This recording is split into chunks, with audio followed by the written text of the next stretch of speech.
ಎಲ್ಲರಿಗೂ ನಮಸ್ಕಾರ. ಈ ದಿನ ನಾನು ವಚನಾರ್ಥ ಚಿಂತನೆಗೆ ಮತ್ತೆ ಮರಳುತ್ತಾ ಇದ್ದೇನೆ. ಮಧ್ಯೆ ಒಂದು 3 ಕಂತು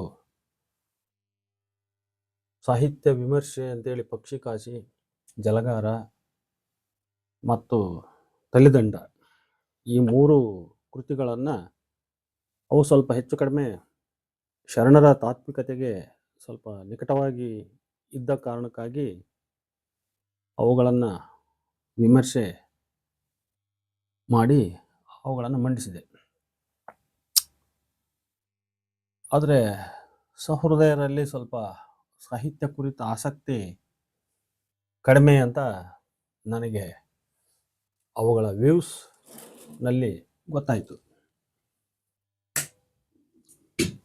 ಅಂದರೆ ಅಷ್ಟೊಂದು ಹೆಚ್ಚಿನ ಪ್ರಮಾಣದ ವೀಕ್ಷಕರು ಅವುಗಳನ್ನು ಗಮನಿಸಿದಂತೆ ಕಾಣಲಿಲ್ಲ. ಅಂದರೆ ಎಲ್ಲೋ ಒಂದು ಕಡೆ ಸಾಹಿತ್ಯದ ಕುರಿತು ನಿರಾಸಕ್ತಿ ಇದೆ ಅಂತ ಅನಿಸ್ತು. ಹಾಗಾಗಿ ಅವರ ಆಸೆಗೆ ವಿರುದ್ಧ ಹೋಗ್ತಕ್ಕಂಥದ್ದು ಸೂಕ್ತವಲ್ಲ ಎಂದು ಮತ್ತೆ ನಾನು ವಚನ ಸಾಹಿತ್ಯಕ್ಕೆ ಮರಳಿದ್ದೇನೆ. ಈಗ ವಿಶೇಷವಾಗಿ ನಾನು ಅಕ್ಕ ಮಹಾದೇವಿಯ ಸಮಗ್ರ ವಚನಗಳನ್ನು ಪರಿಶೀಲನೆ ಮಾಡಿದ್ದೇನೆ. ಅಕ್ಕ ಮಹಾದೇವಿಯ ವಚನಗಳ ಕೆಲವು ಸರಣಿಗಳನ್ನು ನಾನು ಈ ಉಪನ್ಯಾಸಕ್ಕೆ ಬಳಸಿಕೊಂಡು ಏಕೆ ಪ್ರೆಸೆಂಟ್ ಮಾಡಬಾರದು ಅಂತ ಒಂದು ಮನಸ್ಸಿನಲ್ಲಿ ಬಂದ ಕಾರಣಕ್ಕಾಗಿ ಇವತ್ತಿನಿಂದ ಒಂದು ಕೆಲವು ವಿಡಿಯೋಗಳನ್ನು ನಾನು ಅಕ್ಕ ಮಹಾದೇವಿಯ ವಚನಗಳಿಗೆ ಮೀಸಲಿರಿಸಬೇಕು ಅಂತ ಅಂದ್ಕೊಂಡಿದ್ದೇನೆ. ಅದರಲ್ಲಿ ಬಹಳ ಮುಖ್ಯವಾಗಿ ಅಂದರೆ ನಾನು ವಿಷಯಾಧಾರಿತವಾಗಿ ಅಕ್ಕ ಮಹಾದೇವಿಯ ವಿಷಯಗಳನ್ನು ಮಂಡಿಸ್ತಾ ಇದ್ದೇನೆ. ಅಂದ್ರೆ ಆ ವಿಷಯಗಳನ್ನು ಬೇರೆ ಬೇರೆ ಅಧ್ಯಾಯಗಳಲ್ಲಿ ವಿಭಾಗ ಮಾಡಿಕೊಂಡು ಅದಕ್ಕೆ ಸಂಬಂಧಪಟ್ಟ ವಚನಗಳನ್ನು ಒಂದು ಕಡೆ ಕ್ರೋಢೀಕರಿಸಿ ಚರ್ಚಿಸಿ ಆಯಾ ವಿಷಯಾಧಾರಿತವಾದ ವಚನಗಳನ್ನು ನಾನು ತಮ್ಮ ಮುಂದೆ ಮಂಡಿಸಲಿಕ್ಕೆ ಬಯಸ್ತೇನೆ. ಈಗ ಮೊದಲನೇದಾಗಿ ಅಕ್ಕ ಮಹಾದೇವಿಯಲ್ಲಿ ಕಾಣಬಹುದಾಗಿರ್ತಕ್ಕಂಥ ಒಂದು ಪ್ರಧಾನವಾದ ವಚನಗಳ ಆಶಯ ಅಂದರೆ ಶ್ರೀ ಚನ್ನಮಲ್ಲಿಕಾರ್ಜುನನೇ ನನ್ನ ಗಂಡ ಅಂತ. ಹೌದು ಬಿಡ್ರಿ, ಅದು ಮತ್ತೆ ಇದು ಎಲ್ಲರಿಗೂ ಗೊತ್ತಿದೆ. ಸಾಮಾನ್ಯವಾಗಿ ಅಕ್ಕ ಮಹಾದೇವಿಗೆ ಚನ್ನಮಲ್ಲಿಕಾರ್ಜುನನೇ ಗಂಡ ಅನ್ನೋದು ಗೊತ್ತಿದೆ. ಮತ್ತು ಅದಕ್ಕಿಂತ ಹೆಚ್ಚು ಮತ್ತೆ ಕೇಳೋದೇನಿದೆ ಅನ್ನೋದು ಪ್ರಶ್ನೆ ಬಂದ್ಬಿಡ್ತದೆ.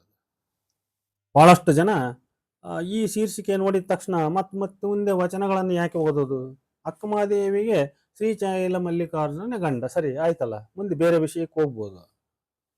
ನಮ್ಮ ಉದ್ದೇಶ ಅದಲ್ಲ.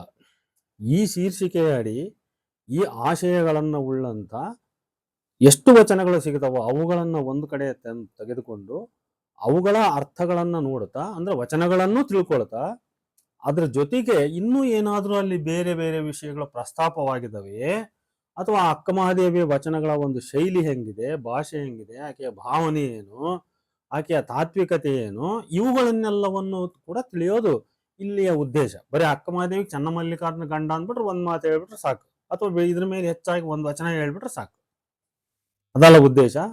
ಆದ್ದರಿಂದ ಇದನ್ನ ಒಂದು ಅಧ್ಯಾಯ ಮಾಡಿಕೊಂಡು ಇದರ ಕೆಳಗಡೆ ಬರ್ತಕ್ಕಂಥ ಕೆಲವು ವಚನಗಳನ್ನ ನಾನು ಮತ್ತೆ ಪ್ರಸ್ತಾಪ ಮಾಡ್ತಾ ಹೋಗ್ತೀನಿ. ಅದೇ ರೀತಿ ಅಕ್ಕನ ಪೂಜೆಯಲ್ಲಿ ರತಿ ಸುಖದ ಅನುಭವ, ಕೌಳತಾಂತ್ರಿಕ ಕಾಶ್ಮೀರಿ, ಇದನ್ನಾಗಲೇ ಒಂದು ವಿಡಿಯೋ ಮಾಡಿದ್ದೆ ನಾನು.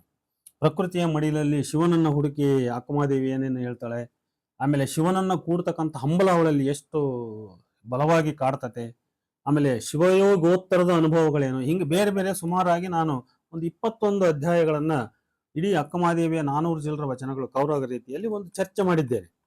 ಅದನ್ನು ನಾನು ಸಹೃದಯರಿಗೆ ಒಂದು ವಿನಂತಿಯನ್ನು ಮಾಡಿಕೊಳ್ತಾ, ತಾವುಗಳು ನನ್ನ ಎಲ್ಲ ವಿಡಿಯೋಗಳನ್ನು ಬಹಳಷ್ಟು ಕೇಳ್ತಾ ಬಂದಿದ್ದೀರಿ.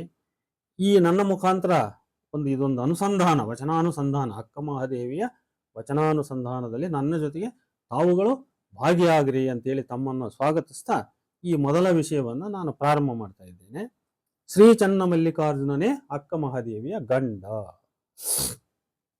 ಅಕ್ಕ ಮಹಾದೇವಿಯ ವಚನಗಳಲ್ಲಿ ಬಹಳ ಮುಖ್ಯವಾದ ವಿಷಯ, ಆಕೆ ತನ್ನ ಆರಾಧ್ಯ ದೈವ ಚನ್ನಮಲ್ಲಿಕಾರ್ಜುನನೇ ತನ್ನ ಗಂಡನೆಂದು ಭಾವಿಸಿ ಬಗೆ ಬಗೆಯಲ್ಲಿ ತನ್ನ ಆಲೋಚನೆಗಳನ್ನು ಮಂಡಿಸಿರುವುದು. ತನ್ನ ಲೌಕಿಕ ಗಂಡ ಕೌಶಿಕ ಮಹಾರಾಜನನ್ನು ತಿರಸ್ಕರಿಸಿ ಶ್ರೀ ಚನ್ನಮಲ್ಲಿಕಾರ್ಜುನನನ್ನೇ ತನ್ನ ಪತಿಯೆಂದು ಅರಸಿ ಹಂಬಲಿಸಿ ಅವನನ್ನು ಹುಡುಕಿಕೊಂಡು ಅರಣ್ಯ ಗುಹೆ ಗಹ್ವರಗಳಲ್ಲಿ ನದಿ ಹಳ್ಳ ಕೊಳ್ಳಗಳನ್ನು ದಾಟಿ ನೊಂದು ಬೆಂದು ಬಂದವಳು ಅಕ್ಕ ಮಹಾದೇವಿ. ಈ ಕುರಿತು ಆಕೆಯ ಒಟ್ಟು 431 ಅಂದ್ರೆ 432 ಅಂತ ಇದೆ, ಅದರಲ್ಲಿ ಒಂದು ಮೈನಸ್ 431 ವಚನಗಳಲ್ಲಿ ಸುಮಾರು 28ರಿಂದ 30 ವಚನಗಳು ನಮಗೆ ಈ ವಿಷಯ ಕುರಿತಾಗಿ ಸಿಗ್ತವೆ. ಆದ್ದರಿಂದ ಈ ಕುರಿತು ಒಂದು ಚರ್ಚೆ. ಅಕ್ಕ ಮಹಾದೇವಿಗೆ ಶಿವ ಚನ್ನಮಲ್ಲಿಕಾರ್ಜುನನ ಮೇಲಿನ ಪ್ರೀತಿ, ಚನ್ನಮಲ್ಲಿಕಾರ್ಜುನನ ಮೇಲೆ ಚಿಕ್ಕ ವಯಸ್ಸಿನಿಂದಲೂ ಕೂಡ ಅತೀವ ಅತೀವ ಪ್ರೀತಿ, ಅತೀವ ಒಂದು ವ್ಯಾಮೋಹ ಆಕೆಗೆ ಬೆಳೆದಿರೋದು ಆಕೆಯ ವಚನಗಳಲ್ಲಿ ಸ್ಪಷ್ಟ. ಬಹುಶಃ ಯೌವನಕ್ಕೆ ಬರುತ್ತಲೇ ಆಕೆಗೆ ಈ ವ್ಯಾಮೋಹ ಅತಿಯಾಗಿರಬೇಕು. ನಾವೇನು ಪ್ರಾಯ ಅಂತೀವಲ್ಲ ಹೆಣ್ಮಗಳು, ಆ ಹೆಣ್ಮಗಳು ಪ್ರಾಯಕ್ಕೆ ಬರೋದಕ್ಕಿಂತ ಮುಂಚೆ ಅಥವಾ ಆ ಒಂದು ಸಂಧಿ ಕಾಲದಲ್ಲಿಯೇ ಆಕೆಗೆ ಈ ಶಿವನ ಮೇಲೆ, ಅದರಲ್ಲೂ ಚನ್ನಮಲ್ಲಿಕಾರ್ಜುನನ ಮೇಲೆ ವಿಪರೀತವಾದ ಒಂದು ವ್ಯಾಮೋಹ ಮತ್ತು ಪ್ರೀತಿ ಬೆಳೆದಿದೆ. ಭಕ್ತಿಯ ಇನ್ನೊಂದು ರೂಪದ ಉತ್ಕಟ ಭಾವವೇ ಪ್ರೀತಿ. ನಮಗೆ ಭಕ್ತಿಗೆ ಹಲವಾರು ಆಯಾಮಗಳಿವೆ. ಭಕ್ತಿಯ ಭಾವನೆಗಳಿಗೆ ಅದು ಭಕ್ತಿ ಅನ್ನೋದು ಒಂದು ಹುಚ್ಚಾಗ್ತದೆ, ಅದು ಅತಿರೇಕಕ್ಕೆ ಹೋದಾಗ. ಅದರಲ್ಲಿ ಬಹಳ ಪ್ರಮುಖವಾದ ಭಾವನೆ ಅಂದ್ರೆ ಪ್ರೀತಿ. ಈ ಉತ್ಕಟತೆ ಹೆಚ್ಚಾದಾಗ ಅದು ಹಸಿವು, ಹಂಬಲ, ಹೆಬ್ಬಯಕೆಯಾಗಿ ವ್ಯಸನವೂ ಆಗುತ್ತದೆ, ಕೊನೆಗೆ ಭ್ರಮೆಯಾಗುತ್ತದೆ, ಮತ್ತೆ ಹುಚ್ಚಾಗುತ್ತದೆ. ಎಲ್ಲೆಲ್ಲಿಯೂ ತನ್ನ ಹೆಬ್ಬಯಕೆಯ ವಸ್ತು ವ್ಯಕ್ತಿಯನ್ನೇ ಹುಡುಕುವಂತೆ ಅದು ಮಾಡುತ್ತದೆ ಮತ್ತು ಪ್ರೇರೇಪಿಸುತ್ತದೆ. ಈ ಎಲ್ಲ ಭಾವನೆಗಳು ಅಕ್ಕ ಮಹಾದೇವಿಯ ವಚನಗಳಲ್ಲಿ ವ್ಯಕ್ತವಾಗಿವೆ. ಅದರಲ್ಲಿಯೂ ಶರಣಸತಿ ಲಿಂಗಪತಿ ಭಾವನೆಯಲ್ಲಿ ಶಿವನೊಂದಿಗೆ ಭಕ್ತನು ಹೆಣ್ಣಾಗಿ ಕೂಡುವ ಕಲ್ಪನೆ ರತಿಕ್ರಿಯೆಗೆ ಅನುರೂಪವಾದುದು. ಇಲ್ಲಿ ಲೈಂಗಿಕತೆಯ ಛಾಪು ತಾನೇ ಮಿಣುಕುತ್ತದೆ. ಅಕ್ಕ ಮಹಾದೇವಿ ಸಂಸಾರವನ್ನ ತ್ಯಜಿಸಿದ ಶರಣಿಯಾಗಿ ಆಕೆ ತನ್ನಲ್ಲಿ ಒತ್ತರಿಸಿದ ಲೈಂಗಿಕ ತೃಷಿಯನ್ನು ಲಿಂಗ ತೃಷಿಯಾಗಿ ಪರಿವರ್ತಿಸಿ, ನೋಡಿ, ತನ್ನಲ್ಲಿ ಹುಟ್ಟಿರ್ತಕ್ಕಂಥ ಲೈಂಗಿಕ ತೃಷಿಯನ್ನ ಅದನ್ನ ಲಿಂಗ ತೃಷಿಯನ್ನಾಗಿ ಪರಿವರ್ತಿಸಿ ಅಭಿವ್ಯಕ್ತಿಸಿರುವಲ್ಲಿ ಲೈಂಗಿಕ ಪ್ರತಿಮೆಗಳು ಸಹಜವಾಗಿಯೇ ಕಾಣಿಸಿಕೊಂಡಿವೆ ಅಲ್ಲಿ. ಇದು ಅಕ್ಕ ಮಹಾದೇವಿಯ ವಚನಗಳಲ್ಲಿ ನಾವು ವಿಶೇಷವಾಗಿ ಗುರುತಿಸ್ತಕ್ಕಂಥ ಒಂದು ಅಂಶ. ಲೈಂಗಿಕ ತೃಷೆ ಅಂದ್ರೆ ಸಹಜವಾಗಿ ಪ್ರಾಯಕ್ಕೆ ಬಂದಾಗ ಒಬ್ಬ ಮನುಷ್ಯನಲ್ಲಿ, ಅದು ಹೆಣ್ಣಾಗಿರ್ಲಿ ಗಂಡಾಗಿರ್ಲಿ, ಆ ಒಂದು ಲೈಂಗಿಕ ತುಡಿತ ಏನಿರ್ತದಲ್ಲ, ಆ ಲೈಂಗಿಕ ತುಡಿತ ಈ ಆಧ್ಯಾತ್ಮವಾದಿ ವ್ಯಸನಿಯಾಗಿರ್ತಕ್ಕಂಥ ಅಕ್ಕ ಮಹಾದೇವಿ ಅದನ್ನ ಏನ್ ಮಾಡ್ತಾಳೆ, ಆಕಿ ಲಿಂಗ ತೃಷೆಯನ್ನಾಗಿ ಪರಿವರ್ತನೆ ಮಾಡಿಕೊಳ್ತಾಳೆ. ಇದೇ ಆಕೆಯ ಹೆಗ್ಗಳಿಕೆ ಮತ್ತು ಹೆಚ್ಚುಗಾರಿಕೆ. ಆಕೆ ತನ್ನ ಮನಸ್ಸನ್ನ ಮತ್ತು ದೇಹವನ್ನ ಮಣಿಸಿಕೊಳ್ತಕ್ಕಂಥ ಒಂದು ಬಹಳ ವಿಶಿಷ್ಟವಾದ ವಿಧಾನ ಇದು. ಲೈಂಗಿಕ ತೃಷೆಯನ್ನ ಲಿಂಗ ತೃಷೆಯನ್ನಾಗಿ ಪರಿವರ್ತಿಸಿಕೊಂಡಿರ್ತಕ್ಕಂಥದ್ದು. ಲೈಂಗಿಕ ಪ್ರತಿಮೆಗಳು ಇಲ್ಲಿ ಇಂಥ ಕ್ರಿಯೆಯಲ್ಲಿ ಲೈಂಗಿಕ ಪ್ರತಿಮೆಗಳು ಸಹಜವಾಗಿಯೇ ಇಲ್ಲಿ ಕಾಣಿಸಿಕೊಳ್ತವೆ ಅಂತಕ್ಕಂಥದ್ದನ್ನು ನಾವು ಗಮನಿಸಬೇಕು. ನೋಡು, ಶಿವನ ಹಸಿವಿನ ಶರಣೆಗೆ ಶಿವನನ್ನ ಕನಸಿನಲ್ಲಿಯೇ ಕೈ ಹಿಡಿದಪ್ಪಿ ಪ್ರೀತಿಸಿದ ಅನುಭವ ಅಕ್ಕ ಮಹಾದೇವಿಗೆ. ಅಂಥದ್ದೊಂದು ವಚನ 11ನೇದು. ಅಕ್ಕ ಕೇಳಕ್ಕ ನಾನೊಂದ ಕನಸ ಕಂಡೆ, ಚಿಕ್ಕ ಚಿಕ್ಕ ಕೆಂಜೆಡೆಗಳ ಸುಲಿಪಲ್ಲ ಗೊರವನು ಬಂದೆನ್ನ ನೆರೆದ ನೋಡವ್ವ ಅಂತೇಳಿ ಮಲ್ಲಿಕಾರ್ಜುನ ಮನ್ಸೂರ್ ಅವರು ಬಹಳ ಸೊಗಸಾಗಿ ಹಾಡಿದ್ದಾರೆ ಈ ಹಾಡನ್ನು. ಅಕ್ಕ ಕೇಳಕ್ಕ ನಾನೊಂದ ಕನಸ ಕಂಡೆ, ಚಿಕ್ಕ ಚಿಕ್ಕ ಕೆಂಜೆಡೆಗಳ ಸುಲಿಪಲ್ಲ ಗೊರವನು ಬಂದೆನ್ನ ನೆರೆದ ನೋಡವ್ವ ಅಂತ ಹೇಳ್ತಾಳೆ. ಬಂದೆನ್ನ ನೆರೆದ, ನನ್ನನ್ನು ಅಪ್ಪಿಕೊಂಡ ನೋಡವ್ವ. ಆತನನ್ನಪ್ಪಿಕೊಂಡು ತಳವೆಳಗಾದೆನು, ಚನ್ನಮಲ್ಲಿಕಾರ್ಜುನನ ಕಂಡು ಕಣ್ಣ ಮುಚ್ಚಿ ತೆರೆದು ತಳವೆಳಗಾದೆನು ಅಂತ ಹೇಳ್ತಾರೆ. ಕಣ್ಣ ಮುಚ್ಚಿ ತೆರೆದು ತಳವೆಳಗಾದೆನು ಅಂತ ಹೇಳ್ತಾರೆ. ಸುಲಿಪಲ್ಲ ಅಂದ್ರೆ ಬತ್ತಲೆಯ, ಸುಲಿಪಲ್ಲ ಗೊರವನು ಅಂದ್ರೆ ಬತ್ತಲೆ ಬಂದಿರತಕ್ಕಂಥ ನಗ್ನ, ಯಾಕಂದ್ರೆ ಶಿವನು ನಗ್ನಧಾರಿಯಾಗಿ ನಗ್ನವಾಗಿ ಬಂದಿರ್ತಾನೆ ಅವನು. ಅಂತ ಗೊರವನನ್ನ ತಳವೆಳಗಾಗು ಅಂದ್ರೆ ಬೆರಗುಗೊಳ್ಳು, ದಿಗಿಲುಗೊಳ್ಳು ಅಂತ. ನೆರೆ ಅಂದ್ರೆ ಬರಸೆಳೆದುಕೊಳ್ಳು, ಅಪ್ಪಿಕೊಳ್ಳು ಅಂತ, ನೆರೆ ತಬ್ಬಿಕೊಳ್ಳು ಅಂತ. ಹಾಗಾಗಿ ಹರೆಯದ ಹೊಸ್ತಿಲಲ್ಲಿರಬಹುದಾದ ಸ್ತ್ರೀ ಪುರುಷರಿಗೆ ತಮಗೆ ಯಾರ ಮೇಲೆ ಹೆಬ್ಬಯಕೆಯಾಗುತ್ತದೋ ಆ ವ್ಯಕ್ತಿಗಳನ್ನ ತಾವೇ ಹೋಗಿ ಅಪ್ಪಿದಂತೆಯೂ ತಬ್ಬಿದಂತೆಯೂ, ಅಥವಾ ಆ ವ್ಯಕ್ತಿಯೇ ಬಂದು ತಮ್ಮನ್ನು ಅಪ್ಪಿದಂತೆಯೋ ತಬ್ಬಿದಂತೆಯೋ ಚುಂಬಿಸಿದಂತೆಯೋ ಕನಸು ಬೀಳಬಹುದು. ಇದು ಸಾಮಾನ್ಯ. ಇದು ಹೆಬ್ಬಯಕೆ ಉತ್ಕಟವಾಗಿದ್ದು ಅದು ವಾಸ್ತವದಲ್ಲಿ ಅಸಾಧ್ಯ ಎಂದಾಗಲೂ ಬಯಕೆಯು ವ್ಯಸನವಾಗಿ, ವ್ಯಸನವೇ ನಿಜ ಕನಸಾಗಿ ಬಿಡಬಹುದು, ಹಗಲಗನಸು ಆಗಿಬಿಡಬಹುದು. ಅದು ಪ್ರಸ್ತುತ ವಚನದಲ್ಲಿ ಶಿವನ ಕೂಡಿಕೊಳ್ಳುವ ಹೆಬ್ಬಯಕೆಯುಳ್ಳ ಅಕ್ಕನನ್ನು ಶಿವನೇ ಚಿಕ್ಕ ಚಿಕ್ಕ ಕೆಂಪು ಕೂದಲ ಜಡೆಗಳನ್ನು ಬಿಟ್ಟುಕೊಂಡು ನಗ್ನಗೊರವನ ರೂಪದಲ್ಲಿ ಬಂದು ಅವಳನ್ನ, ಅಂದ್ರೆ ಬಹುಶಃ ಭಿಕ್ಷೆಗೆ ಬಂದವನು ಭಿಕ್ಷೆ ಹಾಕಲು ಬಾಗಿಲಿಗೆ ಬಂದ ಈ ಸುಂದರ ಹುಡುಗಿಯನ್ನು ಬರಸೆಳೆದಪ್ಪಿಕೊಂಡು ಬಿಡಬೇಕೆ ಆ ಗೊರವ. ಇವಳು ಸಹ ಅವನನ್ನು ಅಪ್ಪಿಕೊಂಡು ಬೆರಗಾಗಿ ಹೋಗಿಬಿಟ್ಟಳು. ಅಂದ್ರೆ ಪರಸ್ಪರ ಒಬ್ಬರು ಇನ್ನೊಬ್ಬರನ್ನ ನೋಡ್ತಾ ನೋಡ್ತಾ ಅವರಲ್ಲಿ ಒಂದು ಆಕರ್ಷಣೆ ಉಂಟಾಗಿ ಅವನು ಇವಳನ್ನು ಅಪ್ಪಿಕೊಂಡ, ಇವಳು ಅವನ ಅಪ್ಪಿಗೆಯಲ್ಲಿ ಕರಗಿಯೇ ಹೋಗಿಬಿಟ್ಟಳು. ಆ ಗೊರವ ಆ ಶ್ರೀಚನ್ನ ಮಲ್ಲಿಕಾರ್ಜುನನೇ ಎಂಬ ಅರಿವಾದಾಗ ಅವಳಿಗೆ ಆಶ್ಚರ್ಯ, ಆನಂದ ಏಕಕಾಲಕ್ಕಾಗಿ ಅವನನ್ನಪ್ಪಿ ಕಣ್ಮುಚ್ಚಿ ಮತ್ತಷ್ಟು ಆನಂದ ಆಶ್ಚರ್ಯವನ್ನು ಅನುಭವಿಸಿದಳು ಅಂತ. ಇದು ನಿಜವಾಗ್ಲೂ ಒಂದು ಪ್ರಾಯದ ಗಂಡು ಹೆಣ್ಣು ಪರಸ್ಪರ ಕೂಡಿಕೊಂಡಾಗ ಆಗ್ತಕ್ಕಂಥ ಒಂದು ಲೈಂಗಿಕ ಅನುಭವ. ಆ ಅನುಭವಕ್ಕೆ ಹತ್ತಿರವಾದಂಥದ್ದು ಇದು, ಯಾವ ಅನುಮಾನವೂ ಇಲ್ಲ. ಅಂಥ ಒಂದು ವಿಶಿಷ್ಟವಾದ ಅನುಭವ ಅಕ್ಕ ಮಹಾದೇವಿಗೆ ಆಗ್ತದೆ. ಇಲ್ಲಿ ವಿಶೇಷತೆ ಏನಂದ್ರೆ, ಒಬ್ಬ ಆಧ್ಯಾತ್ಮ ಜೀವಿಗಳಿಗೆ ಈ ರೀತಿಯ ಅತ್ಯಂತ ಐಹಿಕವಾದ ಬದುಕಿನ ದೈಹಿಕ ಸುಖಾನುಭವಗಳನ್ನು ಹೊಂದತಕ್ಕಂಥ ತುಡಿತಗಳು ಅವುಗಳ ಕಚ್ಚಾ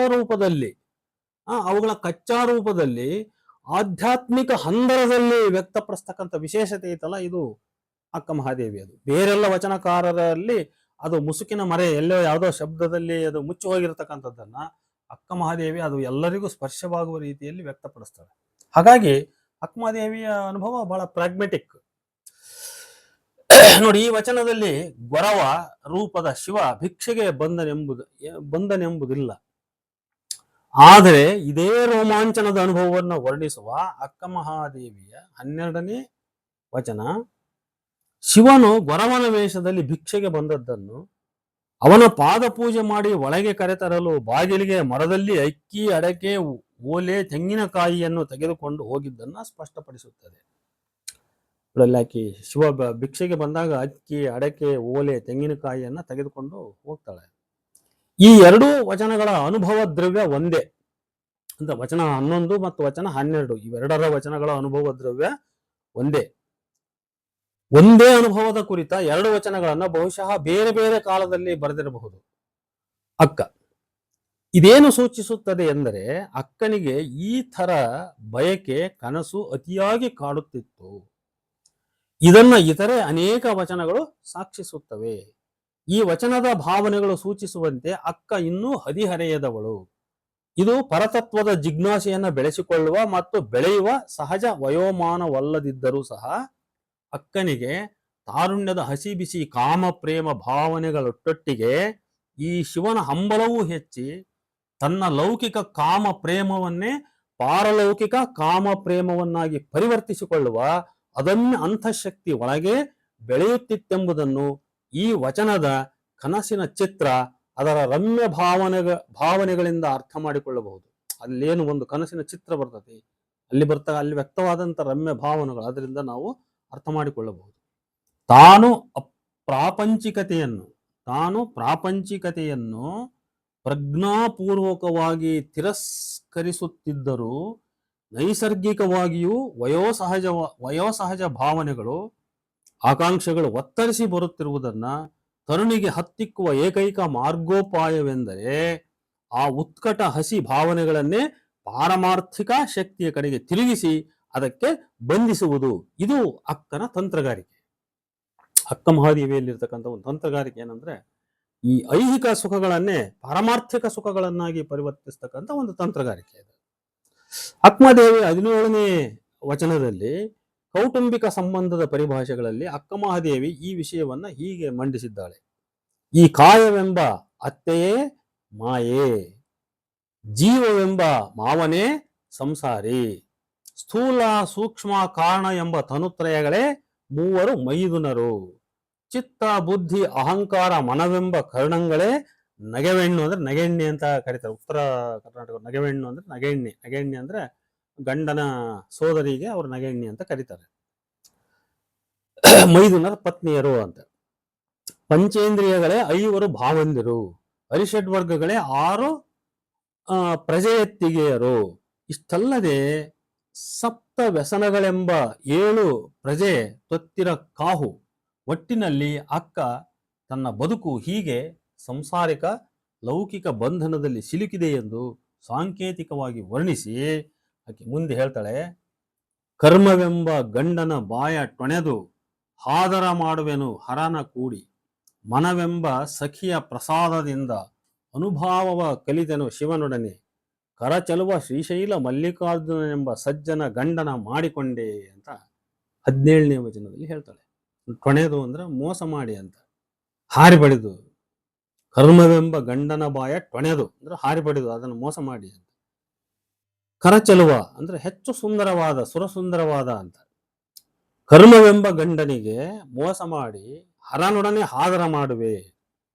ಮನವೆಂಬ ಸಖಿಯ ಮಧ್ಯಸ್ಥಿಕೆಯಿಂದ ಅಂದ್ರೆ ಪ್ರಸಾದದಿಂದ ಅಥವಾ ಸಹಾಯದಿಂದ ಅಂತ ಶಿವನೊಡನೆ ಸಂಗ ಮಾಡುವ ಅನುಭವ ಸಂಪಾದಿಸಿಕೊಂಡೆನು.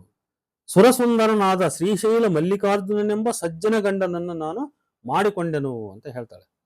ಈ ವಚನದಲ್ಲಿನ ಅನುಭವ ಭಾವನೆಗಳು ಸೂಚಿಸುವಂತೆ ಆಗಲೇ ಅಕ್ಕ ಮಹಾದೇವಿಗೆ ಲೌಕಿಕ ಗಂಡ ಕೌಶಿಕನೊಂದಿಗೆ ವಿವಾಹವಾದಂತಿದೆ. ಇಲ್ಲದೆ ಹೋಗಿದ್ದರೆ ಕರ್ಮವೆಂಬ ಗಂಡನಿಗೆ ಮೋಸ ಮಾಡಿ ಹರನೊಂದಿಗೆ ಹಾದರ ಮಾಡಿದೆ ಎಂಬ ಮಾತು ಆಕೆಯ ಬಾಯಿಂದ ಬರುತ್ತಿರಲಿಲ್ಲ. ಕರ್ಮವೆಂಬುದು ಪುರುಷ ರೂಪದ ಗಂಡನೆಂದಲ್ಲ, ಒಟ್ಟಾರೆ ಈ ಪ್ರಾಪಂಚಿಕ ಕರ್ಮಯುಕ್ತ ಜೀವನ ಎಂಬರ್ಥ ಇಲ್ಲಿ ನಮಗೆ ಸಾಧ್ಯವಿದ್ದರೂ ಸಹ ಒಟ್ಟಿನಲ್ಲಿ ಕರ್ಮದ ಬದುಕು ಅಂದ್ರೆ ಗಂಡನೂ ಸೇರಿರಲಿ ಸೇರದೇ ಇರಲಿ, ಈ ಕರ್ಮದ ಬದುಕು ಇಲ್ಲಿ ತಿರಸ್ಕರಿಸಲ್ಪಟ್ಟು ಹರನೊಂದಿಗಿನ ಮಾನಸಿಕ ಲಗ್ನ ಅಂದ್ರೆ ಮನವೆಂಬ ಸಖಿಯ ಪ್ರಸಾದದಿಂದ ಹರನೊಂದಿಗೆ ಮಾನಸಿಕ ಲಗ್ನ ಆಗುತ್ತದೆ. ಯಾರಿಗೆ? ಅಕ್ಕನಿಗೆ. ಅಕ್ಕ ಮಹಾದೇವಿಗೆ ಶಿವನ ಮೇಲೆ ಕೇವಲ ಭಕ್ತಿ ಅಂಕುರಿಸಿದ್ದು ಒಂದು ಪ್ರಥಮ ಘಟ್ಟ. ಅದು ಶಿವನ ಮೇಲೆ ಆಕೆಗೆ ಭಕ್ತಿ ಅಂಕುರಿಸಿದ್ದು ಒಂದು ಪ್ರಥಮ ಘಟ್ಟ. ಆದರೆ ಆ ಭಕ್ತಿಯು ಅಲೌಕಿಕ ಪ್ರೇಮವಾಗಿ ಲೌಕಿಕತೆಯನ್ನ ತಿರಸ್ಕರಿಸುವಂತಾಗಿದ್ದು ಅದು ಎರಡನೆಯ ಘಟ್ಟ.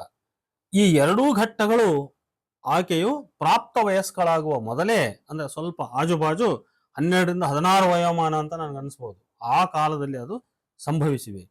ಇಷ್ಟೊಂದು ಚಿಕ್ಕ ವಯಸ್ಸಿನಲ್ಲಿ ಅಪ್ರಪಂಚಿಕತೆಯ ಕಡೆ ಅದನ್ನ ಒಲವು ಸೆಳೆತ ಬೆಳೆದಿರಬೇಕಾದರೆ ಬಲವಾದ ಕಾರಣ ಇರಲಿಕ್ಕೆ ಬೇಕು. ಅದು ಕುಟುಂಬದ ಒಳ ಹೊರಗೆ ಎಲ್ಲೆಲ್ಲಿಯೂ ಅದು ಇರಲೇಬೇಕು ಅಂತ. ಯಾಕಂದ್ರೆ ಒಬ್ಬ ಮನುಷ್ಯನ ಬದುಕಿನಲ್ಲಿ ಒಂದು ಪರಿವರ್ತನೆ ಆಗಬೇಕಾದ್ರೆ ಅಲ್ಲಿ ಅವರ ಸುತ್ತ ಒಂದು ಪರಿಸರ, ಅದು ಕುಟುಂಬದ ಒಳಗಿನ ಪರಿಸರ ಇರಲಿ ಅಥವಾ ಹೊರಗಿನ ಪರಿಸರ ಇರಲಿ, ಅದು ಇರಲೇಬೇಕು, ಕಾರಣವಿರಲೇಬೇಕು ಅಂತ ನಮ್ಗೆ ಅನಿಸ್ತದೆ. ಅದು ಹಾಗಾಗಿ ಅಕ್ಕನಿಗೆ ಶಿವನನ್ನ ಕುರಿತು ಹಾಡಿದಲ್ಲದೆ ಸೈರಿಸಲಾರದಷ್ಟು ಉತ್ಕಟವಾದ ಬಯಕೆ. ಆಕೆಯ ವಚನಗಳನ್ನ ನಾವು ಓದ್ತಾ ಹೋದಾಗ ಒಟ್ಟ ಅವನ ಬಗ್ಗೆ ಆಡ್ಲೇಬೇಕು, ಇಲ್ಲದೆ ಹೋದ್ರೆ ತನಗೆ ಅದು ಸಮಾಧಾನ ಆಗಂಗಿಲ್ಲ. ಆ ರೀತಿ ಆಕೆ ಚನ್ನಮಲ್ಲಿಕಾರ್ಜುನನಿಗೆ ಅದೆಷ್ಟೊಂದು ಸಲಿಗೆಯಿಂದ ಆಪ್ತವಾದ ಭಾಷೆಯಲ್ಲಿ ತನ್ನ ಪ್ರಿಯಕರನನ್ನ ಓವರ್ಟೇಕ್ ಮಾಡಿ ಮಾತಾಡುವ ಹೆಂಗೆಳತಿಯಂತೆ ಆಕೆ ಮಾತಾಡುತ್ತಾಳೆಂದರೆ, ನೀನು ಕೇಳಿದರೆ ಕೇಳು, ಕೇಳದಿದ್ದರೆ ಬಿಡು, ನಿನ್ನ ಹಾಡಿ ಹೊಗಳದೆ ನನಗೆ ಸಮಾಧಾನವಿಲ್ಲ, ನೋಡಿದರೆ ನೋಡು, ಇಲ್ಲದಿದ್ದರೆ ಬಿಡು, ನಾನು ನಿನ್ನ ನೋಡಿ ಹಿಗ್ಗಿ ನಲಿದಾಡದಲ್ಲದೆ ನನಗೆ ಸೈರಣೆ ಇಲ್ಲ, ನೀನು ಮೆಚ್ಚಿದರೆ ಮೆಚ್ಚು, ಇಲ್ಲದಿದ್ದರೆ ಬಿಡು, ನಿನ್ನ ನಪ್ಪಿದಲ್ಲದೆ ಸೈರಿಸಲಾರೆನು, ಒಲಿದರೆ ಒಲಿ, ಒಲಿಯದಿದ್ದರೆ ಬಿಡು, ನಿನ್ನ ಪೂಜಿಸಿದಲ್ಲದೆ ನಾನು ಸಹಿಸಲಾರೆ, ಚನ್ನಮಲ್ಲಿಕಾರ್ಜುನಯ್ಯ ಆನು ನಿಮ್ಮ ನರ್ಚಿಸಿ ಪೂಜಿಸಿ ಹರುಷದ ಓಲಾಡುವೆನಯ್ಯ ಅಂತ. ನೋಡಿ, ಓಲಾಡುವ ಶಬ್ದ ಬಸವಣ್ಣನ ವಚನದಲ್ಲೂ ಕೂಡ ಬರ್ತದೆ. ಹರುಷದ ಓಲಾಡುವೆ ಅಂತ ಅಷ್ಟೊಂದು ಆನಂದ ಪಡ್ತಾರೆ ಅವರು ಆ ಪೂಜೆಯಲ್ಲಿ. ಅವರು ಇದು ಅಕ್ಕಮಹಾದೇವಿಯ 32ನೇ ವಚನ. ಇದು ನೋಡಿ, ಇಲ್ಲಿ ನಿನ್ನ ನಪ್ಪಿದಲ್ಲದೆ ಎಂಬ ಪದವೇ ಅಕ್ಕನ ಹದಿಹರೆಯದ ಉತ್ಕಟ ಲೈಂಗಿಕ ಪ್ರೇಮವನ್ನ ವ್ಯಕ್ತಪಡಿಸ್ತಕ್ಕಂಥ ಒಂದು ಅಭಿವ್ಯಕ್ತಿ. ತನ್ನ ತುಂಬು ಯೌವನದ ಅದಮ್ಯ ಲೈಂಗಿಕ ತುಡಿತವನ್ನ ಭಕ್ತಿ ಭಾವನೆಯಾಗಿ ಇಲ್ಲಿ ಅಕ್ಕ ಮಹಾದೇವಿ ಪರಿವರ್ತಿಸಿ ಬಿಡುತ್ತಾಳೆ. ಅಕ್ಕ ಮಹಾದೇವಿಯು ಬೆಳೆದು ದೊಡ್ಡವಳಾದಂತೆ ವಯೋಸಹಜ ಅನುಭವಗಳು ಅವಳ ಮನದ ಭಾಗವಾದಂತೆ ಅವಳ ಭಾಷೆಯೂ ಬದಲಾಗುತ್ತಾ ಹೋಗುತ್ತದೆ. ಆಕೆಗೆ ವಿವಾಹ ಸಂಬಂಧಿ ಆಲೋಚನೆಗಳೆಲ್ಲ ಬರುತ್ತವೆ. ತಾನು ಯಾವ ಪುರುಷನೊಂದಿಗೆ ಸಂಯೋಗವಾಗಬೇಕೆಂದಿರುವಳೋ ಆ ಪುರುಷನೊಂದಿಗೆ ಲಗ್ನಕ್ಕೆ ಸಿದ್ಧವಾಗಿ ಅರಿಶಿಣ ಹಚ್ಚಿ ಬಾಸಿಂಗ ಧರಿಸಿ ಅವನ ಬರುವಿಗಾಗಿ ಕಾದು ನಿಂತ ಜೌವನೆಯಂತೆಯೇ ಈ ಮಾತುಗಳನ್ನಾಕೆ ಆಡುತ್ತಾಳೆ. ಅರಿಶಿನವನೇ ಮಿಂದು ಹೊಂದೊಡಿಗೆಯನೇ ತೊಟ್ಟು ಅಂತ ಕೇಳ್ತಾಳೆ. ಅರಿಶಿನವನೇ ಮಿಂದು ಹೊಂದೊಡಿಗೆಯನೇ ತೊಟ್ಟು ದೇವಾಂಗವನುಟ್ಟನೆಲೆ ಪುರುಷ ಬಾರ ಅಂತ ಕರಿತಾಳೆ ಆಕೆ. ದೇವಾಂಗವನುಟ್ಟನೆಲೆ ಪುರುಷ ಬಾರ, ಪುರುಷ ರತ್ನವೇ ಬಾರ, ನಿನ್ನ ಬರವೆನ್ನ ಹಸುವಿನ ಬರವಾದುದೀಗ. ನೋಡು, ನಿನ್ನ ಬರವೆನ್ನ ಹಸುವಿನ ಬರವಾದುದೀಗ. ಬಾರಯ್ಯ ಚೆನ್ನಮಲ್ಲಿಕಾರ್ಜುನಯ್ಯ, ನೀನು ಬಂದಹನೆಂದು ಬಟ್ಟೆಯ ನೋಡಿ ಬಾಯಾರುತ್ತಿರ್ದೆನೋ ಅಂತ ಹೇಳ್ತಾಳೆ. ನೀನು ಬಂದಹನೆಂದು ಬಟ್ಟೆಯ ನೋಡಿ ಅಂದ್ರೆ ದಾರಿಯನ್ನ ನೋಡಿ, ನೀನ್ ಬರ್ತಾ ಇದೀಯ ಅಂತೇಳಿ ಆ ದಾರಿಯನ್ನ ನೋಡ್ತಲೇ ನಾನು ಬಾಯಾರುತ್ತಿರ್ದೆನು ಅಂತೇಳಿ. ಇದು 44ನೇ ವಚನ. ಇದು ಹೊಂದೊಡಿಗೆ ಅಂದ್ರೆ ಹೊನ್ನಿನ ಹೊಡಿಗೆ, ತೊಡಿಗೆ ಅಂತ, ಚಿನ್ನದ ಆಭರಣ ಅಂತ. ದೇವಾಂಗ ಅಂದ್ರೆ ರೇಷ್ಮೆ ಬಟ್ಟೆ, ರೇಷ್ಮೆ ಸೀರೆ ಅಂತ. ಹಸುವಿನ ಅಂದ್ರೆ ಪ್ರಾಣದ, ಜೀವದ ಬಟ್ಟೆ, ಜೀವದ ದಾರಿ ಅಂತ ಅರ್ಥ. ಹಸು ಅಂದ್ರೆ ಜೀವ, ಮತ್ತೆ ಹಸು ಅಂತ ಅಲ್ಲ.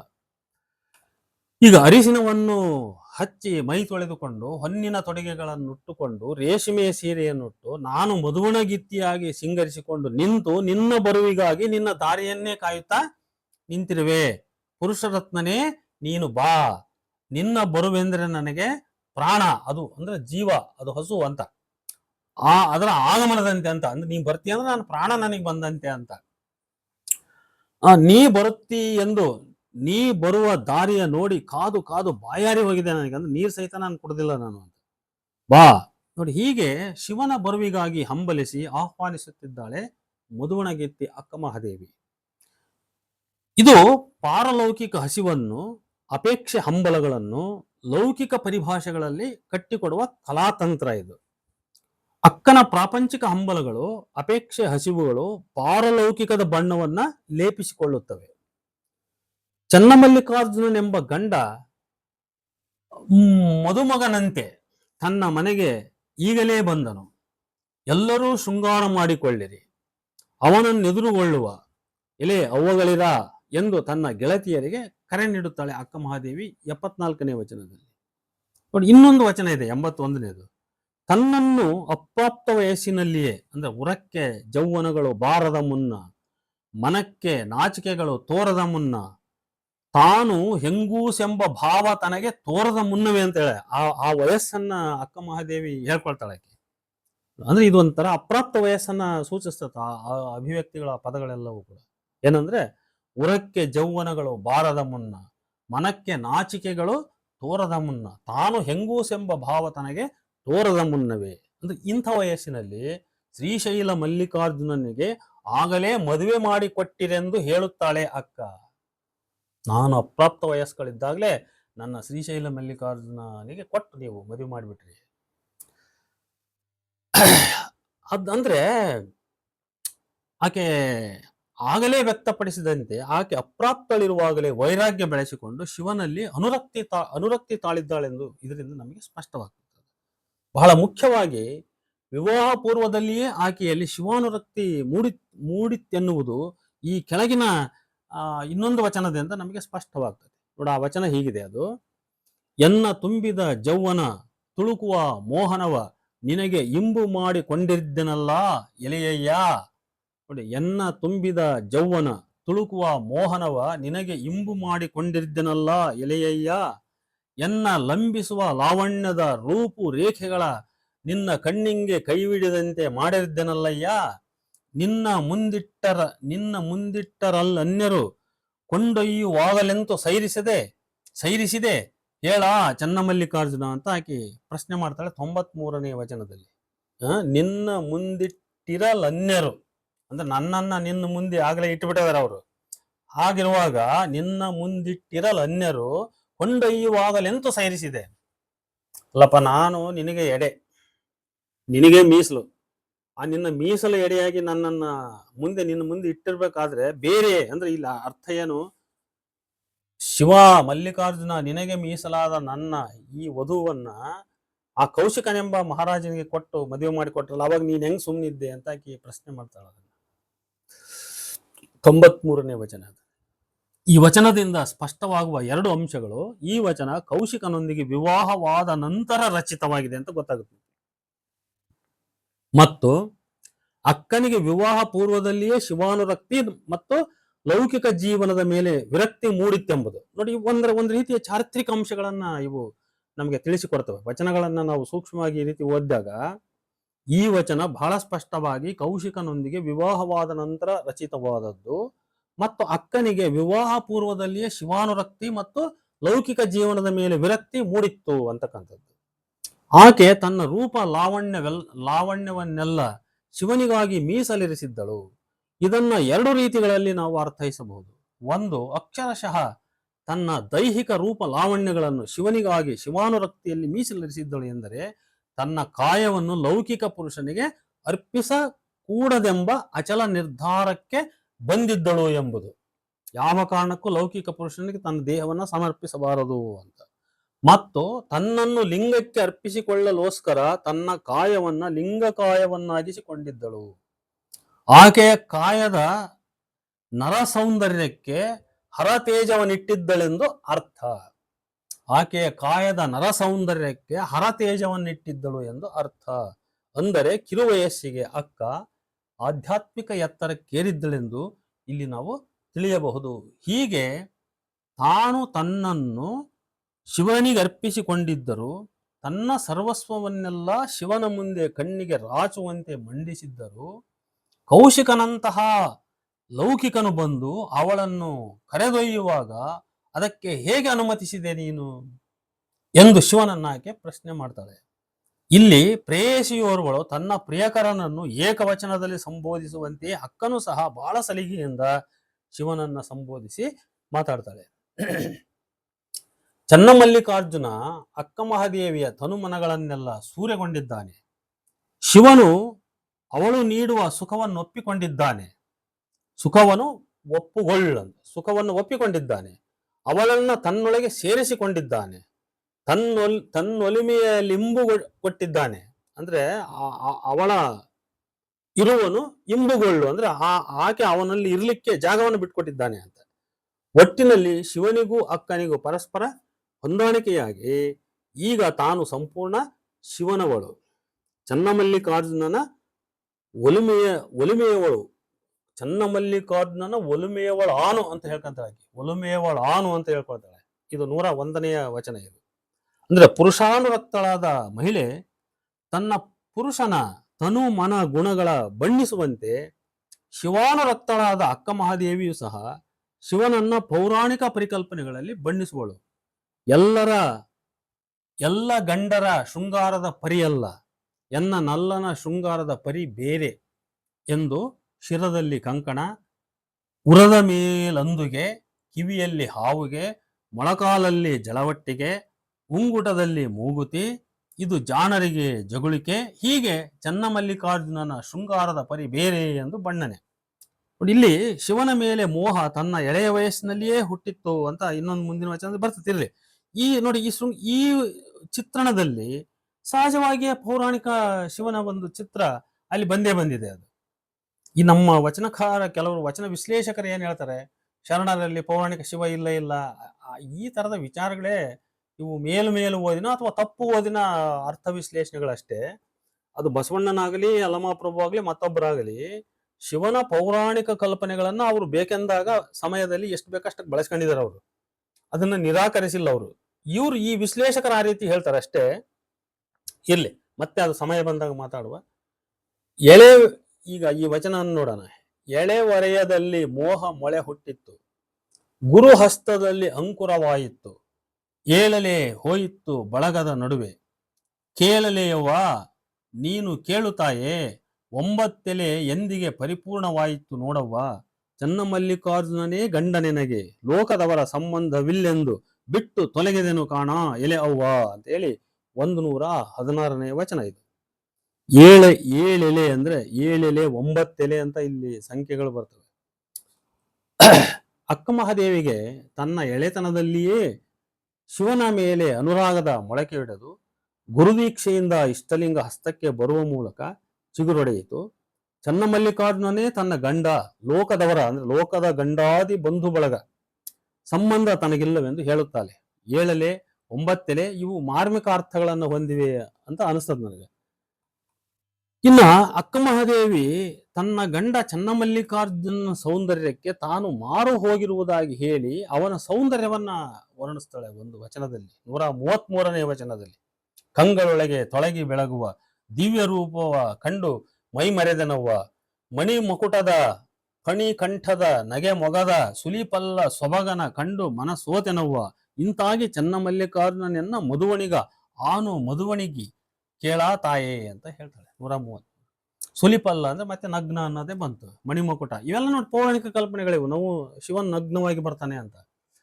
ಆ ರುದ್ರ ನಗ್ನವಾಗಿ ಅದೆಂಥದ್ದು ದೇವದಾರು ಅರಣ್ಯದಲ್ಲಿ ಹೋಗ್ತಿರ್ತಾನೆ. ಅಲ್ಲಿ ಋಷಿಗಳೆಲ್ಲ ಅವನಿಂದೆ ಋಷಿ ಪತ್ನಿಯರು ಅವನಿಂದೆ ಫಾಲೋ ಮಾಡ್ತಾರೆ ಅಂತಕ್ಕಂಥವೆಲ್ಲ ಪುರಾಣಗಳಲ್ಲಿ ಬರ್ತೈತೆ ಅದು. ಮತ್ತೆ ಪುರಾಣದ ಶಿವನನ್ನ ಇವರು ಚಿತ್ರದ ವಚನಕಾರ್ಯ ಯಾಕೆ ಮತ್ತೆ ವರ್ಣಿಸಿದ್ರು ಇವರು? ಹೀಗಂತ ಇವ್ರು ಹೇಳ್ತಾರಲ್ಲ ವಿಶ್ಲೇಷಕರು, ತಪ್ಪದು. ಅವರು ಪೌರಾಣಿಕ ಶಿವನನ್ನ ಎಲ್ಲಿ ಎಷ್ಟಕ್ಕೆ ಬಳಸ್ಕೋಬೇಕು ಅಷ್ಟಕ್ಕೆ ಬಳಸ್ಕೊಂಡಿದ್ದಾರೆ. ಆ ಕಲ್ಪನೆಯನ್ನ ಪೂರಾ ಅವರು ತಿರಸ್ಕರಿಸಿಲ್ಲ. ಆದ್ರೆ ಅದಕ್ಕಿಂತ ಮತ್ತೆ ಮುಂದಕ್ಕೆ ಹೋಗಿ ಆ ಶಿವನನ್ನ ಅವರು ಪರಬ್ರಹ್ಮ ತತ್ವದೊಂದಿಗೆ ಇದು ಕಸಿ ಮಾಡಿಕೊಂಡ್ರು. ಅವ್ರು ಮತ್ತೆ ಅದನ್ನ ಮೇಳೈಸ್ಕೊಂಡ್ರು. ಆ ಕಲ್ಪನೆಯನ್ನು ಅದಕ್ಕೆ ಮೇಳೈಸ್ಕೊಂಡು ಆ ಪರಶಿವ ತತ್ವವನ್ನು ಅವ್ರು ಬೆಳೆಸಿದ್ರು. ಅವರು ಚೆನ್ನಮಲ್ಲಿಕಾರ್ಜುನ ಅಕ್ಕ ಮಹಾದೇವಿಯ ಕಣ್ಣಲ್ಲಿ ತೊಳಗಿ ಬೆಳಗುತ್ತಿದ್ದಾನೆ ಪ್ರಕಾಶಮಾನವಾಗಿ. ಅವನ ಅಂತಪ್ಪ ದಿವ್ಯ ರೂಪವ ಕಂಡು ತಾನು ಮೈಮರೆತಿದ್ದಾಳೆ. ಅವನೆಷ್ಟು ಸುಂದರನೆಂದರೆ ಮಣಿಯುಕ್ತ ಕಿರೀಟಧಾರಿ, ಕೊರಳಲ್ಲಿ ನಾಗರ, ನಗೆಮೊಗದ ನಗ್ನ ಸುಂದರ. ಇವನ ರೂಪ ಕಂಡು ತಾನು ಮನಸೋತೆನವ್ವ. ಅವನು ಮಧುವಣಿಗ ಅಂದ್ರೆ ಮದ್ಲಿಂಗ ಅಂತ ಕರಿತೀವಲ್ಲ, ನಾನು ಮಧುವಣಗಿತ್ತಿ ಎಂದು ಬಹುಶಃ ತನ್ನ ತಾಯಿಯನ್ನು ಉದ್ದೇಶಿಯೇ ಹೇಳುತ್ತಿದ್ದಾಳೆ ಅಂತ ಅನಿಸ್ತದೆ ನನಗೆ. ತಾನು ಶಿವನೆಂಬ ಗಂಡಗೆ ಮಧುವಣಗಿತ್ತಿ ಎಂಬುದನ್ನೇ ಸಾರುವ ಇನ್ನೊಂದು ವಚನ ಅಂದ್ರೆ 193ನೇದು. ಅದರ ಸಾರ ಏನಿದೆ ಅಂದ್ರೆ, ಗುರುಪಾದ ತೀರ್ಥವೇ ಮಜ್ಜನ, ವಿಭೂತಿಯೇ ಅರಿಶಿನ, ದಿಗಂಬರವೇ ದಿವ್ಯಾಂಬರ, ಶಿವಭಕ್ತರ ಪಾದರೇಣುವೇ ಅನುಲೇಪನ, ರುದ್ರಾಕ್ಷಿಯೇ ಮೈದೊಡಿಗೆ, ಶರಣರ ಪಾದರಕ್ಷೆಗಳೇ ಶಿರದಲ್ಲಿ ತೊಂಡಿಲು ಬಾಸಿಂಗ. ಚೆನ್ನಮಲ್ಲಿಕಾರ್ಜುನನ ಮಧುವಳಿಗೆಗೆ ಬೇರೆ ಶೃಂಗಾರವೇಕೆ ಹೇಳಿರಿ ಅವ್ವಗಳಿರ ಎಂದು ಬಹುಶಃ ತನ್ನ ಗೆಳತಿಯರಿಗೆ ಸಹಶರಣೀಯರಿಗೆ ಹೇಳುತ್ತಾಳೆ ಅಂತ ಅನಿಸ್ತದೆ ನನಗೆ. ಈ ವಚನವನ್ನ ಬಹುಶಃ ಅಕ್ಕ ಮಹಾದೇವಿ ಉಡುತಡಿಯ ತೊರೆದು ಶರಣರ ಸಂಘ ಸೇರಿದ ಬಳಿಕ ಬರೆದಿರಬಹುದೇನೋ ಅಂತ ಆ ಭಾವನೆಗಳನ್ನು ನೋಡಿದ್ರೆ. ಆ ದಿಗಂಬರವೇ ದಿವ್ಯಾಂಬರ ಎಂಬ ಸಾಲು ವ್ಯಕ್ತಪಡಿಸುತ್ತದೆ.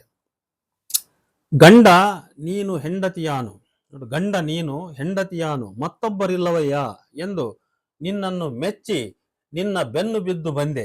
ಆದರೆ ಕಂಡ ಗಂಡಸರೆಲ್ಲ ಬಲು ಹಿಂದ ಅಂದರೆ ಒತ್ತಾಯದಿಂದ ನನ್ನ ಕೈ ಹಿಡಿದರೆ ಗಂಡನಾದ ನೀನು ಅದನ್ನು ಹೇಗೆ ಸಹಿಸಿಕೊಳ್ಳುವೆ? ನಿನ್ನ ತೋಳ್ತೆಕ್ಕೆಯಲ್ಲಿರುವ ನನ್ನನ್ನ ಅನ್ಯ ಗಂಡಸರು ಎಳೆದೊಯ್ಯುವುದನ್ನ ನೋಡುತ್ತಾ ಸುಮ್ಮನಿರುವುದು ನಿನಗೆ ಸರಿಯೇ ಎಂದು ಪ್ರಶ್ನಿಸುತ್ತಾಳೆ 185ನೇ ವಚನದಲ್ಲಿ. ಬೆಂಬಳಿ ಅಂದ್ರೆ ಬೆನ್ನ ಹಿಂದೆ, ಬೆನ್ನು ಬಿದ್ದು ಅಂತ. ಜೊತೆಯಾಗಿ, ಬಲುಹು ಅಂದ್ರೆ ಒತ್ತಾಯ, ಬಹಳ ಬಲವಂತದಿಂದ ಅಂತ. ನೋಡಿ, ಈ ವಚನದಲ್ಲಿ ಸ್ಪಷ್ಟವಾಗುವಂತೆ ಅಕ್ಕ ಮಹಾದೇವಿಗೆ ಪರಗಂಡಸರ ಕಾಟ ಮತ್ತು ಹಿಂಸೆ ಬಹಳವೇ ಇತ್ತು ಅಂತ ನನಗನ್ಸ್ತದೆ. ಯಾಕಂದ್ರೆ ವಚನ ನಾವು ಇಡೀ ಎಲ್ಲಾ ವಚನಗಳಲ್ಲಿ ಓದಿದಾಗ ಅಲ್ಲಲ್ಲಿ ಈ ಭಾವನೆಗಳು ಬಂದೇ ಬರ್ತವೆ. ಆಕೆ ನಿಸ್ಸಂದೇಹವಾಗಿ ಲೈಂಗಿಕ ದೌರ್ಜನ್ಯಕ್ಕೆ ಒಳಗಾಗಿದ್ದಾಳೆ ಅನ್ನುವ ಒಂದು ಅನುಮಾನ ಓದುಗರಿಗೆ ದಟ್ಟವಾಗಿ ಕಾಡ್ತದೆ. ತಾನು ಸತಿ, ಚೆನ್ನಮಲ್ಲಿಕಾರ್ಜುನ ಪತಿ ಎಂಬ ವಚನಗಳು ಅನೇಕ ಇವೆ. ಈ ಚರ್ಚೆ ಇನ್ನೂ ಮುಂದುವರಿಯುತ್ತದೆ. ಆದರೆ ಅಕ್ಕಮಹಾದೇವಿಯ 186ನೇ ವಚನ ಮಾತ್ರ ಗಂಡ ಹೆಂಡತಿ ಎಂಬ ಸಂಬಂಧವನ್ನ ನಿರಾಕರಿಸುತ್ತಿರುವುದು ಸೋಜಿಗನಿಸ್ತದೆ. ನೋಡಿ, ಇಂಥದ್ರಲ್ಲಿ ಗಂಡ ಮನೆಗೆ ಒಡೆಯನಲ್ಲ, ಹೆಂಡತಿ ಮನೆಗೆ ಒಡತಿಯಲ್ಲ, ಗಂಡ ಹೆಂಡಿರ ಸಂಬಂಧವಿಲ್ಲಯ್ಯ, ಗಂಡುಗಲಿಯೇ ಚೆನ್ನಮಲ್ಲಿಕಾರ್ಜುನ, ನೀ ಮನೆಯೊಡೆಯನೆಂದು ನಾ ದುಡಿವೆ ತೊತ್ತು ಕೆಲಸವನು ಅಂತ. ನೀನ್ ಮನೆ ಒಡೆಯ, ನಾನು ಆಳು ಅಂತ. ಇಲ್ಲಿ ಗಂಡ ಹೆಂಡತಿ ಭಾವನೆ ಬಿಟ್ಬಿಡ್ತತಿ ವಚನ. ಇದು ಎಷ್ಟೋ 186ನೇ ವಚನ. ಮನೆಗೆ ಗಂಡ ಒಡೆಯನಲ್ಲವೆಂದ ಬಳಿಕ ಹೆಂಡತಿಯೂ ಅಲ್ಲ. ಇಲ್ಲಿ ಗಂಡ ಹೆಂಡರ ಸಂಬಂಧ ಇಲ್ಲ. ಚೆನ್ನಮಲ್ಲಿಕಾರ್ಜುನ ಮನೆ ಒಡೆಯ, ಅಕ್ಕ ಮಹಾದೇವಿ ಅವನ ಮನೆಯಲ್ಲಿ ತೊತ್ತಾಗಿ ಅಂದ್ರೆ ಒಬ್ಬ ದುಡಿಯುವ ಸೇವಕಿ, ಆಳು ಅಂತ ಅರ್ಥ. ಇಲ್ಲಿ ಶಿವ ಮತ್ತು ಅಕ್ಕ ಇವರಿಬ್ಬರು ಪರಸ್ಪರ ಪತಿ ಪತ್ನಿಯರೆಂಬುದನ್ನು ಅನೇಕ ವಚನಗಳಲ್ಲಿ ಕಾಣಬಹುದು. ಉದಾಹರಣೆಗೆ, ಗುರುವೇ ತೆತ್ತಿಗ, ಲಿಂಗ ಮಧುವಣಿಗ, ನಾನು ಮಧುವಳಿಗಿ, ಅಸಂಖ್ಯಾತ ಶರಣರು ತನ್ನ ತಂದೆ ತಾಯಿಗಳು. ಈ ತಂದೆ ತಾಯಿಗಳು ಸಾದೃಶ್ಯವೊಪ್ಪ ವರನಿಗೆ ಕೊಟ್ಟು ಲಗ್ನ ಮಾಡಿದರು. ಆದ್ದರಿಂದ ಚೆನ್ನಮಲ್ಲಿಕಾರ್ಜುನನೇ ಗಂಡ, ಮಿಕ್ಕವರು ನನಗೆ ಸಂಬಂಧವಿಲ್ಲ ಅಂತೇಳಿ 196ನೇ ವಚನ ಹೇಳುತ್ತೆ. ಮಿಕ್ಕಿನವರು ನನಗೆ ಸಂಬಂಧವಿಲ್ಲ ಎಂಬ ಮಾತು ಅಕ್ಕನಲ್ಲಿ ಮತ್ತೆ ಬಂದಿರುವುದನ್ನು ನೋಡಿದರೆ, ಕೌಶಿಕನೊಂದಿಗೆ ಆಕೆ ತನ್ನ ಪತ್ನಿತ್ವ ತ್ಯಜಿಸಿ ಕಲ್ಯಾಣದ ಕಡೆ ಬಂದು ಹಲವು ವರ್ಷಗಳಾದ ಬಳಿಕವೂ ಅವನಿಂದ ಅಥವಾ ಇತರ ಜನರಿಂದ ಅಕ್ಕ ಮಹಾದೇವಿಗೆ ತನ್ನೊಂದಿಗೆ ಮತ್ತೆ ಸೇರಬೇಕೆಂಬ ಒತ್ತಾಸೆ ಇತ್ತೆಂದು ನಾವು ಊಹಿಸಬಹುದಾಗಿದೆ. ಯಾಕಂದ್ರೆ ಈ ಮಾತು ಮತ್ತೆ ಮತ್ತೆ ಬರ್ತದೆ. ಅದು ಮಿಕ್ಕಿನವರು ನನಗೆ ಸಂಬಂಧವಿಲ್ಲ ಎನ್ನುವ ಮಾತು ಅಕ್ಕನಲ್ಲಿ ಮತ್ತೆ ಮತ್ತೆ ಮತ್ತೆ ಮತ್ತೆ ಅದು ಬರ್ತಾ ಇರೋದನ್ನ ನಾವು ನೋಡಿದ್ರೆ, ಕೌಶಿಕನೊಂದಿಗೆ ಆಕೆ ತನ್ನ ಪತ್ನಿತ್ವ ತ್ಯಜಿಸಿ ಕಲ್ಯಾಣದ ಕಡೆ ಬಂದು ಹಲವು ವರ್ಷ ಕಳೆದ ಬಳಿಕವೂ ಕೂಡ ಆ ಗಂಡಂದಿರ ಕಡೆಯಿಂದ ಇವಳನ್ನ ಮತ್ತೆ ಕೂಡ್ತಕ್ಕಂತ ಒಂದು ಒತ್ತಾಯ ಮತ್ತೆ ಮತ್ತೆ ಮೇಲಿಂದ ಮೇಲೆ ಅದು ಬಂದಿರಬೇಕು ಎನ್ನುವ ಒಂದು ಅನುಮಾನವನ್ನು ಅದು ಹುಟ್ಟಿಸ್ತದೆ. ಜಲದ ಮಂಟಪದ ಮೇಲೆ ಉರಿಯ ಚಪ್ಪರವ ನಿಕ್ಕಿ ಆಲಿಕಲ್ಲ ಹಸೆಯ ಹಾಸಿ ಬಾಸಿಗವ ಕಟ್ಟಿ ಕಾಲಿಲ್ಲದ ಹೆಂಡತಿಗೆ ತಲೆಯಿಲ್ಲದ ಗಂಡ ಬಂದು ಮದುವೆಯಾದನು. ಎಂದೆಂದೂ ಬಿಡದ ಬಾಳುವೆಗೆ ಕೊಟ್ಟರೆನ್ನ ಚನ್ನಮಲ್ಲಿಕಾರ್ಜುನನೆಂಬ ಗಂಡಗೆನ್ನ ಮದುವೆಯ ಮಾಡಿದರಲೇ ಅವ್ವ ಅಂತ ಹೇಳಿ 207ನೇ ವಚನ ಹೇಳುತ್ತದೆ. ಶಿವನೊಂದಿಗೆ ತನ್ನ ಲಗ್ನವನ್ನು ಸಾಂಕೇತಿಕ ಭಾಷೆಯಲ್ಲಿ ಚಿತ್ರಿಸಿದ್ದಾಳೆ. ಜಲದ ಮಂಟಪ, ಉರಿಯ ಚಪ್ಪರ, ಆಲಿಕಲ್ಲ ಹಸೆ ನೋಡಿ, ಮುಹೂರ್ತ ಕಾರ್ಯದ ಪೀಠ ಹಾಸುಗೆ, ಇಲ್ಲಿ ಅಪ್ಸು ಮತ್ತು ಅಗ್ನಿಯ ಕೂಟವಿದ್ದು ಅವು ಪಂಚಭೂತಾತ್ಮಕವಾದ ವಿಶ್ವವನ್ನ ಸೂಚಿಸುತ್ತವೆ. ಸಾಂಕೇತಿಕವಾಗಿ ಕಾಲಿಲ್ಲದ ಹೆಂಡತಿ ಎಂದರೆ ಶಕ್ತಿ, ತಲೆಯಿಲ್ಲದ ಗಂಡ ಎಂದರೆ ಈ ಬ್ರಹ್ಮಾಂಡ ಸ್ವರೂಪವನ್ನ ತನ್ನೊಳಗಿಟ್ಟುಕೊಂಡು ಬಯಲು ನಿರ್ಬಯಲೆಂಬ ಲಿಂಗ, ಅರ್ಥಾತ್ ಶೂನ್ಯ ಸ್ಥಿತಿಯ ಒಬ್ಬ ಪರಶಿವ ಅಂತ. ಅಂದರೆ ಶಿವಶಕ್ತಿ ಸಂಬಂಧದ ಪ್ರತಿಮೆಯನ್ನ ಇಲ್ಲಿ ಅಕ್ಕ ನೀಡುತ್ತಾಳೆ. ಅಕ್ಕ ಮಹಾದೇವಿಯಲ್ಲಿ ಆಗಲೇ ವೇದಾಂತ, ಸಾಂಖ್ಯ ಇತ್ಯಾದಿ ತತ್ವಜ್ಞಾನಗಳ ಕಲ್ಪನೆ ಬೆಳೆದು ಬೌದ್ಧಿಕ ಪ್ರೌಢಿಮೆ ಬೆಳೆಸಿಕೊಂಡ ಹಂತವನ್ನ ಈ ವಚನ ನಮಗೆ ಸೂಚಿಸುತ್ತದೆ. ಇಲ್ಲಿ ಅಕ್ಕ ತನ್ನನ್ನ ಶಕ್ತಿಯೊಂದಿಗೆ ಗುರುತಿಸಿಕೊಳ್ಳುವಳು. ತಾನು ಶಕ್ತಿ, ಶಿವನೇ ಮಹಾಪುರುಷ. ಇವರಿಬ್ಬರ ಲಗ್ನದಿಂದ ವಿಶ್ವ, ಈ ಇಬ್ಬರ ಬಾಳುವೆ ಎಂದೆಂದಿಗೂ ಕೊನೆಯಾಗದು ಅಂತ ನೋಡಿದ್. ಯಾವತ್ತು ಶಿವಶಕ್ತಿ ಸಂಬಂಧ ಸಪರೇಟ್ ಆಗಲ್ಲ. ಅದು ಈ ಜಗತ್ತು ಎಲ್ಲಿಯವರೆಗೆ ಅಸ್ತಿತ್ವದಲ್ಲಿ ಇರ್ತದೋ ಅಲ್ಲಿಯವರೆಗೆ ಶಕ್ತಿಯೂ ಇರ್ತದೆ ಮತ್ತು ಶಿವನು ಕೂಡ ಇರ್ತಾನೆ ಅಂತ. ಅದರಿಂದ ನಿತ್ಯವೂ ಸೃಷ್ಟಿ ಸ್ಥಿತಿ ಲಯ ಈ ಕ್ರಿಯೆ ಸಂಭವಿಸುತ್ತಲೇ ಇರ್ತದೆ. ಅದು ಒಂದು ಕಾಲಕ್ಕೆ ಕೊನೆಯಾಗ್ತಕ್ಕಂಥದ್ದಲ್ಲ ಅದು. ಹಾಗಾಗಿ ಈ ಜಗತ್ತಿನ ಕ್ರಿಯೆಯೊಳಗೆ ಶಿವಶಕ್ತಿಯರ ಅನನ್ಯ ಕೂಟ ಅಂದ್ರೆ ಲಗ್ನ, ಬಾಳ್ವೆ ಅದು ನಿರಂತರವಾಗಿ ನಡೆಯುತ್ತಲೇ ಇರುತ್ತದೆ ಅಂತ. ಅಂದ್ರೆ ಈ ಸಂಸಾರ ಬಾಳ್ವೆ ಅನ್ನೋದು ಇದೇನು ಪ್ರಾಪಂಚಿಕ ಏನಿದೆಯಲ್ಲ, ಅದು ಕಾಲ್ಪನಿಕ ಮತ್ತು ತಾತ್ಕಾಲಿಕ. ಅದು ಆದರೆ ಅದು ಆಧ್ಯಾತ್ಮಿಕರಣಗೊಂಡಂತ ಈ ಜಗತ್ತಿನಲ್ಲಿ ಅಥವಾ ಈ ಪರಿಭಾಷೆಗಳಲ್ಲಿ, ಅಕ್ಕ ಮಹಾದೇವಿ ಕಟ್ಟಿಕೊಡ್ತಕ್ಕಂಥ ಈ ಪರಿಭಾಷೆಗಳಲ್ಲಿ ಅದೊಂದು ಶಾಶ್ವತವಾದ ಚಿರಂತನವಾದ ಸೃಷ್ಟಿ ಕ್ರಿಯೆ ಆಗಿಬಿಡ್ತದೆ. ಅದು ಸೃಷ್ಟಿ ಲಯ ಹಂಗೆ ಆಗ್ತಲೇ ಇರೋದೇ ಅದು ಅಂತ. ಹೀಗೆ ಇಂತಹ ಚಿರಂತನ ಬಾಳ್ವೆಗೆ ತನ್ನನ್ನು ಕೊಟ್ಟರೆಂದು ಹೇಳಿಕೊಳ್ಳುವಳು ಅಕ್ಕ. ಆರಂಭದ ಎಳೆಯ ಹದಿಹರೆಯದ ರಮ್ಯ ಭಾವನೆಗಳು ಹೆಚ್ಚಿದಾಗ ಅಕ್ಕನ ಪತಿ ಪತ್ನಿ ಸಂಬಂಧದ ಕಲ್ಪನೆ ಹಸಿ ಕಾಮ ಕಲ್ಪನೆಯಾಗಿತ್ತು. ಈಗ ಅಕ್ಕ ಪ್ರಬುದ್ಧಳು, ತಾತ್ವಿಕ ಪರಿಕಲ್ಪನೆಗಳಲ್ಲಿ ಆಕೆ ವಚನಗಳನ್ನ ಕಟ್ಟಿದ್ದಾಳೆ ಅಂತ. ಒಂದು ಬೆಳವಣಿಗೆಯನ್ನು ನೋಡ್ಬೋದು ನಾವು. ಅಕ್ಕನಿಗೆ ಎಳಸುತನದ ಆಲೋಚನೆಗಳು ಯಾವಾಗಿದ್ವು, ತಾತ್ವಿಕ ಪ್ರೌಢಮೆ ಬರ್ತಕ್ಕಂಥ ಆಲೋಚನೆಗಳು ಆ ನಂತರ ಬರ್ತಾ ಹೋಗ್ತವೆ. ನೋಡು, ದಿಟಕ್ಕೊಬ್ಬನು, ಸಟೆಗೊಬ್ಬನು, ಲೌಕಿಕಕ್ಕೊಬ್ಬನು, ಪಾರಮಾರ್ಥಕ್ಕೊಬ್ಬನೆಂದು ಹಲವು ಗಂಡರಿರುವುದಿಲ್ಲ. ಚನ್ನಮಲ್ಲಿಕಾರ್ಜುನನೊಬ್ಬನೇ ತನಗೆ ಗಂಡ, ಮಿಕ್ಕಿನ ಗಂಡರೆಲ್ಲ ಮುಗಿಲ ಮರೆಯ ಬೊಂಬೆಯಂತೆ. ಹೀಗೆ ಅಕ್ಕ ಮಹಾದೇವಿಯ 232ನೇ ವಚನದಲ್ಲಿ ಹೇಳ್ತಾಳೆ. ಈ ಥರದ ಮಾತುಗಳು ಲೋಕದ ಟೀಕೆಗೆ ಉತ್ತರವಾಗಿ ಬಂದಿವೆ ಎನಿಸುವುದು. ಸುಮ್ಮನೆ ಈ ಮಾತುಗಳನ್ನು ಆಡಿಕೊಳ್ಳಲು ಅಕ್ಕನಿಗೇನು ಹುಚ್ಚದು ಅಂತ.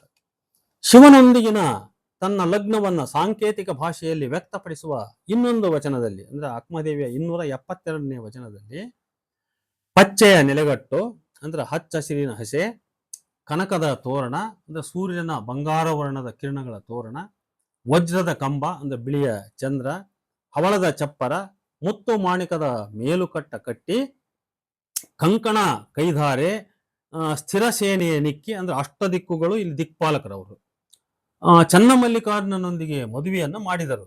ಇಲ್ಲಿಯೂ ಕೂಡ ನಿಸರ್ಗದ ಚಿತ್ರಣ ಉಂಟು. ಇನ್ನೊಂದು ಅಕ್ಕಮಹಾದೇವಿಯ 413ನೇ ವಚನದಲ್ಲಿಯೂ ಸಹ ಹಸೆ ಹಂದರ ಪಾಸಿಂಗದೊಂದಿಗೆ ಅಕ್ಕನು ಶಿವನನ್ನ ಮೆಚ್ಚಿ ಮದುವೆಯಾಗಿದ್ದನ್ನು ಹೇಳಿ ಗಂಡ ಚನ್ನಮಲ್ಲಿಕಾರ್ಜುನಿಗೆ ಆಕೆ ಹೀಗೆ ಕೇಳ್ತಾಳೆ: ಗಂಡನೇ, ನಿನಗೋತು ಕೈವಿಡಿದವಳನ್ನು ಮತ್ತೊಬ್ಬರು ಕೈವಿಡಿದರೆ ನಿನ್ನ ಅಭಿಮಾನವ ಪರರೆಳೆದೊಯ್ದಂತೆ ಕಾಣ ಚನ್ನಮಲ್ಲಿಕಾರ್ಜುನ ಅಂತ.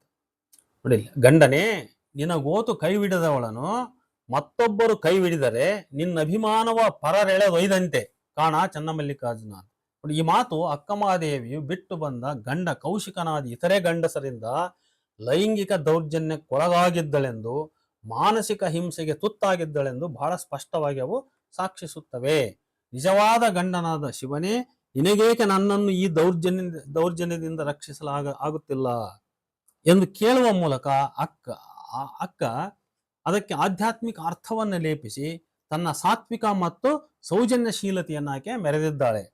ಆಕೆ ಎಲ್ಲಿಯೂ ತನ್ನ ಸಹನೆಯನ್ನ ಕಳೆದುಕೊಂಡಿಲ್ಲ, ಎಲ್ಲವನ್ನೂ ಗಂಭೀರವಾಗಿ ಸ್ವೀಕರಿಸಿದ್ದಾಳೆ. ಇದು ಮೆಚ್ಚಬೇಕಾದುದು. ಗಂಡ ಶಿವನ ಕಣ್ಣೆದುರೆ ಅನ್ಯ ಗಂಡಸರು ಅವಳನ್ನ ಕರೆದೊಯ್ದರೆ ಅದರಿಂದ ಶಿವನ ಅಭಿಮಾನಕ್ಕೆ ಕುತ್ತು ಬಂದಿತು. ತನಗಾದುದೇನು? ಎಂತಹ ಆಲೋಚನೆ ನೋಡಿ ಇದು. ಇನ್ನೊಂದು ವಚನವನ್ನು ನೋಡಿ, ಕಾಯದ ನುಂಪನೊಬ್ಬ ಕಂಡು ಬಯಸಿದನು. ನೋಡು, ಕಾಯದ ನುಂಪನೊಬ್ಬ ಕಂಡು ಬಯಸಿದನು, ಅವಂಗೆ ಮಾಂಸವ ಬೆಲೆ ಮಾಡಿ ಕೊಡುವೆನು. ಎನ್ನ ಪ್ರಾಣದೊಡೆಯಂಗೆ ಎನ್ನ ಹೃದಯವ ಸೂರ್ಯ ಒಡೆವೆನು. ಒಬ್ಬನು ಈ ದೇಹ ಬಯಸಿ ಬಂದಿದ್ದಾನೆ, ಅವನಿಗೆ ನಾನು ಮಾಂಸವ ಬೆಲೆ ಮಾಡಿ ಕೊಡುವೆನು. ಎನ್ನ ಪ್ರಾಣದೊಡೆಯಂಗೆ ಎನ್ನ ಹೃದಯವ ಸೂರ್ಯ ಕೊಡುವೆನು. ಚನ್ನಮಲ್ಲಿಕಾರ್ಜುನ ದೇವಯ್ಯನು ಮುನಿದು ಭವಿಗೆ ಮಾರಿದಡೆ ಹೊಲಬು ಗಿಡದಿರ ಮನವೇ ಅಂತೇಳಿ 161ನೇ ವಚನದಲ್ಲಿ ಹೇಳ್ಕೊಂಡಿದ್ದಾಳೆ. ಇಲ್ಲಿ ಕಾಯದ ಸೊಂಪನ್ನು ಅಂದ್ರೆ ಮೈಕೈ ತುಂಬಿಕೊಂಡಂತ ಒಂದು ಅಂಗಸೌಷ್ಠವತೆಯನ್ನು ನೋಡಿ ಒಬ್ಬನು ಬಯಸಿದ, ಅವನಿಗೆ ಮಾಂಸವ ಬೆಲೆ ಕೊಡುವೆನು ಅಂದ್ರೆ ಇದನ್ನು ಮಾರಿಬಿಡ್ತೇನೆ ನಾನು. ಆದರೆ ತನ್ನ ಪ್ರಾಣದೊಡೆಯ ಚನ್ನಮಲ್ಲಿಕಾರ್ಜುನನಿಗೆ ಮಾತ್ರ ಹೃದಯವನ್ನ ಸೂರ್ಯ ಮಾಡಿಕೊಳ್ಳಿಕ್ಕೆ ಅಂದ್ರೆ ನನ್ನ ಹೃದಯವನ್ನ ಗೆದ್ಕೊಳ್ಳಿ ಅವನು, ಅದಕ್ಕೆ ಬಿಟ್ಕೊಡ್ತೀನಿ ನಾನು.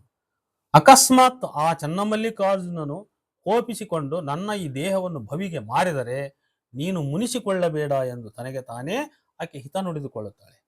ನೋಡಿ, ಈ ವಚನದಿಂದ ಸ್ಪಷ್ಟವಾಗುವುದೇನೆಂದರೆ ಅಕ್ಕಮಹಾದೇವಿ ಅಪ್ರತಿಮ ಸುಂದರಿ ಇದ್ದು ಆಕೆಯ ಸೌಂದರ್ಯಕ್ಕೆ ಮಾರು ಹೋಗಿ ಆಕೆಯನ್ನು ಬಯಸುವ ಪರಗಂಡಸರು ಆಕೆಯನ್ನು ಕಾಡುತ್ತಲಿದ್ದರು. ಈ ಬಗ್ಗೆ ರೋಸಿ ಹೋದ ಆಕೆ ಅಂಥವರಿಗೆ ತನ್ನ ದೇಹವನ್ನೇ ಮಾರಿಕೊಂಡು ಬಿಡುವೆನು, ಆದರೆ ಹೃದಯವು ಮಾತ್ರ ಚನ್ನಮಲ್ಲಿಕಾರ್ಜುನನಿಗೆ ಮೀಸಲು ಎಂಬಂಥ ಅಮಾನವೀಯ ತೀರ್ಮಾನಕ್ಕೆ ಆಕೆ ಬಂದಿದ್ದಳು. ತನ್ನ ದೇಹ ಬಯಸಿ ಬಂದವರಿಗೆ ದೇಹವನ್ನ ತಾನೇ ಕೊಟ್ಟರೆ, ಅದು ಬೆಲೆಗೆ ಕೊಟ್ಟರೆ, ಮಾರಿಬಿಟ್ರೆ ಅದು ಆ ಶಿವನೇ ಮುನಿದು ಭವಿಗೆ ಮಾರಿದಂತೆ ಅಂತ. ಆದ್ದರಿಂದ ಮನವೇ ನೀನು ಹೊಲಬುಗೆಡದಿರು ಎಂದು ತನಗೆ ತಾನೇ ಆಕೆ ಬುದ್ಧಿ ಹೇಳಿಕೊಳ್ಳುತ್ತಾಳೆ. ಸಾಂತ್ವನದ ಮಾತುಗಳನ್ನು ಇಲ್ಲಿ ಹೇಳ್ಕೊಂಡಿದ್ದಾಳೆ. ನೋಡಿ, ಇಷ್ಟೆಲ್ಲ ದೈಹಿಕ ಮಾನಸಿಕ ಹಿಂಸೆಯ ನಡುವೆಯೂ ಆಕೆಯ ಭಕ್ತಿ ಬಹಳ ಸದೃಢವಾಗಿತ್ತು. ಚನ್ನಮಲ್ಲಿಕಾರ್ಜುನನ ಮೇಲಿನ ಶ್ರದ್ಧೆ, ಭಕ್ತಿ, ನಂಬಿಕೆ, ಅದಮ್ಯ ಪ್ರೀತಿ ದಿನೇ ದಿನೇ ಹೆಚ್ಚುತ್ತಲೇ ಇತ್ತು. ತನ್ನ ಹೃದಯವನ್ನು, ಮನವನ್ನು, ಆತ್ಮವನ್ನು ಅನ್ಯ ಕೆಲಸದಂತೆ ಕಾಪಿಟ್ಟುಕೊಂಡದ್ದನ್ನು ತನ್ನ 189ನೇ ವಚನದಲ್ಲಿ ಆಕೆ ಹೀಗೆ ಹೇಳಿಕೊಂಡಿರುವಳು.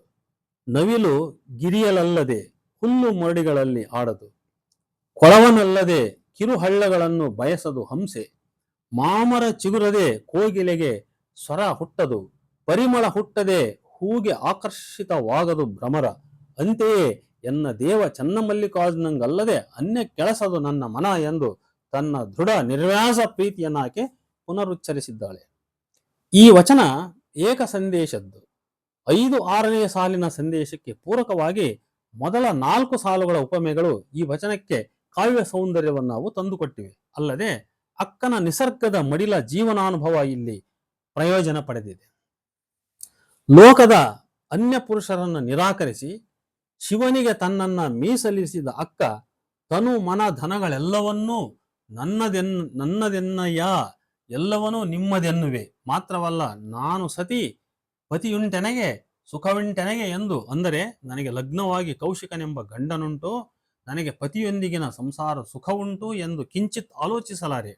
ಹಾಗೆಂದು ನನ್ನ ಮನಭಾವದಲ್ಲಿ ಅರಿದೆನಾದರೆ ನಿಮ್ಮಾಣೆಯ ನೀನಿರಿಸಿದ ಗೃಹದಲ್ಲಿ ನಿನ್ನಿಚ್ಛೆಯವಳಾಗಿ ನೀನಿರಿಸಿದಂತೆ ಇರುವೆನಲ್ಲದೆ ಅನ್ಯವನ್ನರಿಯೇ ಎಂದು ತನ್ನ ದೃಢ ಸಂಕಲ್ಪವನ್ನು ಶಿವನಲ್ಲಿ ನಿವೇದಿಸಿಕೊಳ್ಳುವಳು ಅಕ್ಕಮಹಾದೇವಿ.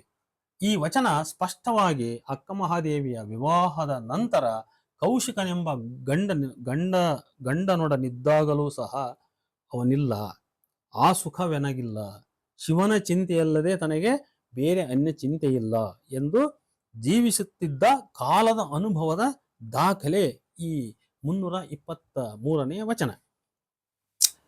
ಸತ್ತಾದಡೆ ಶರೀರಂ ಪೋದಡೆ ಪೋಗಲಿ, ಲೋಕದ ಗಂಡರ ನೊಲ್ಲೆ, ಲೋಕದ ಹೆಂಡಿರು ಬೇಕಾದಡೆ ಮಾರಿಕೊಳ್ಳಲೇ, ಉರಿಯದಿರು ಉರಿಯದಿರು ಉರಿಯದಿರು, ಚೆನ್ನ ಮಲ್ಲಿಕಾರ್ಜುನನಲ್ಲದೆ ಲೋಕದ ಗಂಡರು ಎನಗೆ ನೆನೆಯಲು ಬಾರದು, ಸೋಂಕಲಿಬಾರದು, ಅಲ್ಲದ ಮೋರೆ ಕಂಡಣ್ಣ ಅಂತ ಹೇಳ್ಬಿಟ್ಟು 387ನೇ ವಚನ ಹೇಳುತ್ತೆ. ಸತ್ತರೂ ಚಿಂತೆ ಇಲ್ಲ, ಲೋಕದ ಹೆಂಗಸರು ಲೋಕದ ಗಂಡರ ಬೇಕಾದರೆ ಮಾಡಿಕೊಳ್ಳಲಿ, ಈ ಬಗ್ಗೆ ನೀನು ಖುದ್ದುಕೊಳ್ಳದಿರು, ಅಂದ್ರೆ ಒಳಗಡೆ ನೀನು ಕೋಪ ಮಾಡ್ಕೋಬೇಡ ಅಂತ, ಅಸಮಾಧಾನಗೊಳ್ಳಬೇಡ ನೀನು. ನಾನು ಮಾತ್ರ ಚನ್ನಮಲ್ಲಿಕಾರ್ಜುನನಲ್ಲದೆ ಅನ್ಯರ ಬಯಸೆನು, ಅವರು ನೆನೆಯಲೂ ಯೋಗ್ಯರಲ್ಲ, ಅವರ ಸೋಂಕೆನಗಾಗದು, ಆ ಮೋರೆಗಳ ನಾನು ನೋಡಲಾರೆ. ಇಂತಹ ಸಾರದ ಇನ್ನೂ ಒಂದು ವಚನ ಇದೆ. ಸತಿ ಎಂಬುದು ಮಾಟ, ಪತಿ ಎಂಬುದು ಮಾಟ, ತನುವೆಂಬುದು ಮಾಯೆ, ಮನವೆಂಬುದು ಮಾಯೆ, ಸುಖವೆಂಬುದು ಮಾಯೆ, ಚನ್ನಮಲ್ಲಿಕಾರ್ಜುನ ನೆನೆಗೆ ಕೈ ಹಿಡಿದ ಗಂಡನಲ್ಲದೆ ಮಿಕ್ಕಿನವರೆಲ್ಲರೂ ಮೂಗಿಲ್ಲದ ಬಣ್ಣದ ಬೊಂಬೆಗಳು ಕಾಣಯ್ಯ ಅಂತೇಳಿ 388ನೇ ವಚನ ಹೇಳುತ್ತೆ. ನೋಡಿ, ಇಲ್ಲಿ ವಾಸ್ತವದ ಸತಿಪತಿಗಳನ್ನು ಮಾಟ ಎಂದು, ಈ ಸತಿಪತಿ ಸಂಬಂಧದಲ್ಲಿ ಭಾಗಿಯಾದ ಉಭಯ ತನುಮನಗಳನ್ನು ಮತ್ತು ಪಡೆದ ಸುಖವನ್ನು ಮಾಯೆ ಎಂದು ಅಲ್ಲಗಳೆದು, ಅಂದ್ರೆ ಅದೊಂದು ಪ್ರಾಪಂಚಿಕತೆ ಅಂತ ಅದು ಅಲ್ಲಗಳೆದು, ಚನ್ನಮಲ್ಲಿಕಾರ್ಜುನನೇ ತನ್ನನ್ನು ಕೈ ಹಿಡಿದ ಗಂಡನು, ಮಿಕ್ಕಿನ ವಾಸ್ತವದ ಪ್ರಾಪಂಚಿಕ ಗಂಡರು ಕೇವಲದ ಬಣ್ಣದ ಬೊಂಬೆ ಅರ್ಥಾತ್ ಭ್ರಮೆ ಎನ್ನುಗಳು. ಇಲ್ಲಿ ಮಾಟ ಮಾಯೆ ಎಂಬ ಪದಗಳು ಅವಾಸ್ತವ, ನಿಜವಲ್ಲದ, ತೋರ್ಕೆ, ಮಿಥ್ಯ ಎಂಬ ಅರ್ಥವನ್ನ ಹೇಳುವವು. ಈ ಲೋಕ, ಈ ಸಂಸಾರ ಒಂದು ಮಾಯೆ, ಮಾಯೆಯ ಮುಸುಕು, ಆತ್ಮವೊಂದೇ ಸತ್ಯ ಎಂಬಂಥ ಆತ್ಮಸತ್ಯ ಜಗನ್ಮಿಥ್ಯ ಎಂಬ ಮಾಯಾವಾದದ ಛಾಪು ಇಲ್ಲಿ ಬಹಳ ಸ್ಪಷ್ಟವಾಗಿ ಎದ್ದು ಕಾಣುತ್ತದೆ.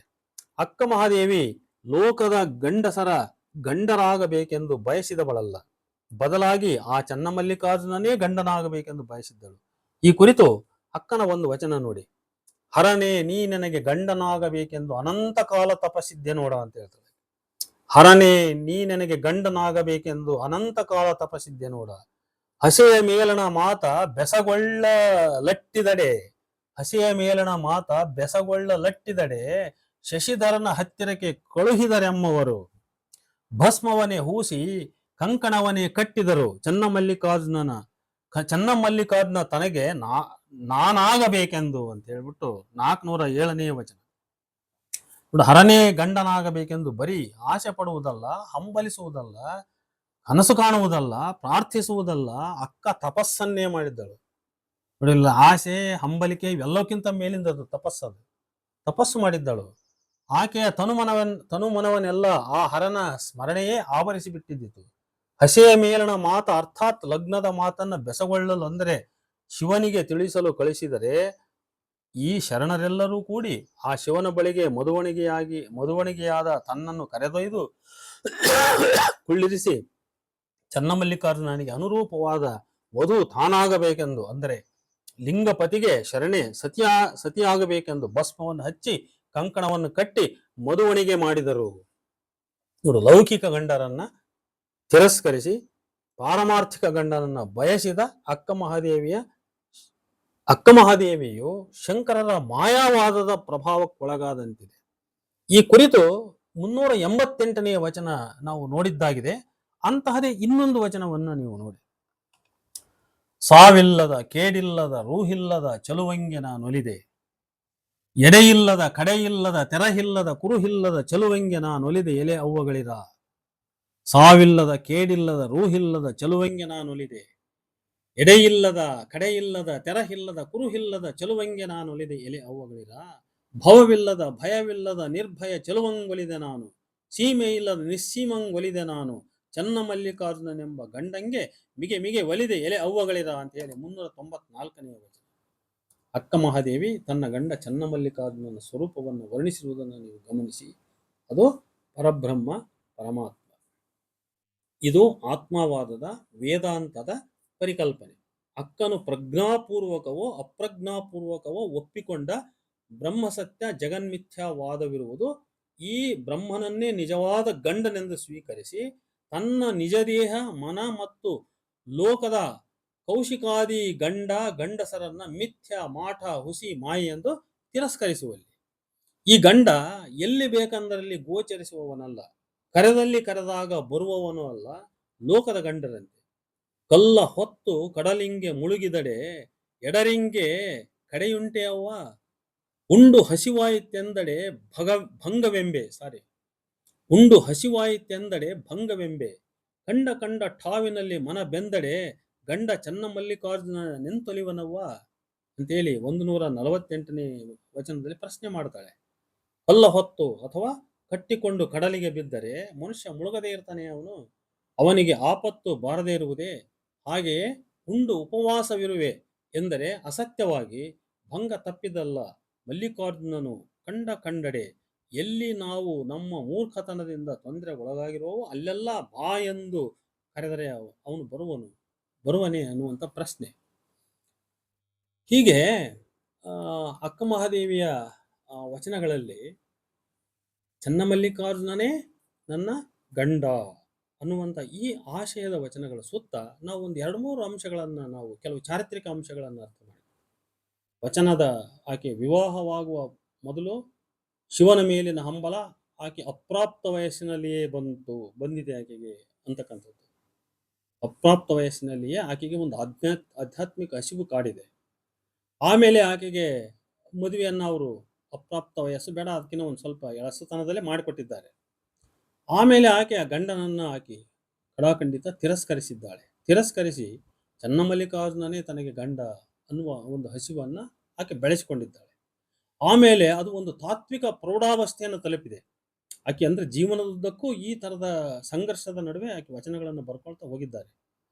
ಅದಲ್ಲದೆ ಬಹಳ ಮುಖ್ಯವಾಗಿ ಗಮನಿಸಬೇಕಾದ್ದು, ಆಕೆಗೆ ತನ್ನ ಗಂಡನನ್ನ ತ್ಯಜಿಸಿ ಪಾರಲೌಕಿಕ ಗಂಡನಾದ ಚನ್ನಮಲ್ಲಿಕಾರ್ಜುನನೇ ಗಂಡನೆಂದು ಒಪ್ಪಿಕೊಂಡು ಮುಂದುವರೆದ ಮೇಲೆ ಗಂಡನ ಕಡೆಯವರಿಂದ ಪ್ರೆಷರ್ ಅಂದ್ರೆ ಮತ್ತೆ ಒಂದು ರೀಯುನೈಟ್ ಆಗ್ತಕ್ಕಂಥ ಒತ್ತಡ ಕೂಡ ಅಲ್ಲಿ ಬಂದಿದೆ. ಅದಲ್ಲದೆ ಪರಗಂಡಸರ ಒಂದು ಲೈಂಗಿಕ ದೌರ್ಜನ್ಯ, ದಾಳಿ ಅಥವಾ ಆಕೆಯ ಮೇಲೆ ಒಂದು ಆಸೆ ವ್ಯಕ್ತಪಡಿಸಿರ್ತಕ್ಕಂಥದ್ದು, ಇಂಥವುಗಳೆಲ್ಲವೂ ಕೂಡ ನಡೆದಿದೆ.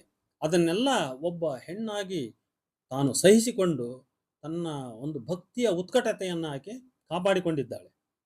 ಇದೆಲ್ಲದರ ಜೊತೆಗಿನ ಒಂದು ಹೆಗ್ಗಳಿಕೆ ಎಂದರೆ ಈ ಎಲ್ಲ ತನ್ನ ತೊಳಲಾಟವನ್ನ, ಆಧ್ಯಾತ್ಮಿಕ ಹಸಿವು ಮತ್ತು ಪಾರಲೌಕಿಕ ವಿಚಾರಗಳ ಒಂದು ತಿರಸ್ಕಾರ, ಈ ಸಂಘರ್ಷವನ್ನ ಆಕೆ ಮತ್ತೆ ಅದೇ ಕಾವಿನ ಅಂದ್ರೆ ಈಗ ಲೌಕಿಕ ಆಶೆಯ ಕಾವು ವ್ಯಕ್ತಪಡಿಸ್ತಕ್ಕಂಥ ಆ ಪದ ಪರಿಭಾಷೆಗಳಲ್ಲಿಯೇ ಈ ತನ್ನ ಆಧ್ಯಾತ್ಮಿಕ ಹಸಿವನ್ನ ಆಕೆ ಕಟ್ಟಿಕೊಟ್ಟಿದ್ದಾಳೆ. ಇದು ಈ ಆಕೆಯ ಒಂದು ವಚನ ಭಾಷೆಯ ಒಂದು ವೈಶಿಷ್ಟ್ಯತೆ. ಇದು ಅಲ್ಲೆಲ್ಲ ಕಡೆ ಆಕೆಯ ಒಂದು ಲೈಂಗಿಕ ವಿಚಾರಗಳು, ಹಸಿವುಗಳು ನಮಗೆ ಬಹಳ ಸ್ಪಷ್ಟವಾಗಿ ಗೊತ್ತಾಗ್ತವೆ. ಅಂದ್ರೆ ಅದನ್ನ ಆಕೆ ಯಾರಂತೆ ಬೇರೆಯವರಂತೆ ಆಕೆ ಮರೆಮಾಚಿ ಅದಕ್ಕೆ ಇನ್ನೊಂದು ಯಾವುದೋ ಪರಿಕಲ್ಪನೆ ಪದ ಕಟ್ಟಕ್ಕೆ ಹೋಗಿಲ್ಲ. ಅದನ್ನೇ ಉಪಯೋಗಿಸಿ ಅದೇ ಪದದಿಂದಲೇ ತನ್ನ ಭಾವನೆಗಳನ್ನು ಆಕೆ ವ್ಯಕ್ತಪಡಿಸಿದ್ದಾಳೆ. ಹೀಗೆ ನಾವು ಈ ಒಂದು ಆಶಯದ ಸುತ್ತ ಇಂಥ ಒಂದು ಅಧ್ಯಾಯವನ್ನು ನಾನು ನಿಮಗೆ ನಿಮ್ಮ ಮುಂದೆ ನಾನು ವಿಷದಪಡಿಸಿದ್ದೇನೆ. ಮತ್ತೆ ಮುಂದಿನ ವಿಚಾರಕ್ಕೆ ಇನ್ನೊಂದು ವಿಡಿಯೋದಲ್ಲಿ ಹೋಗೋಣ. ನಮಸ್ಕಾರ.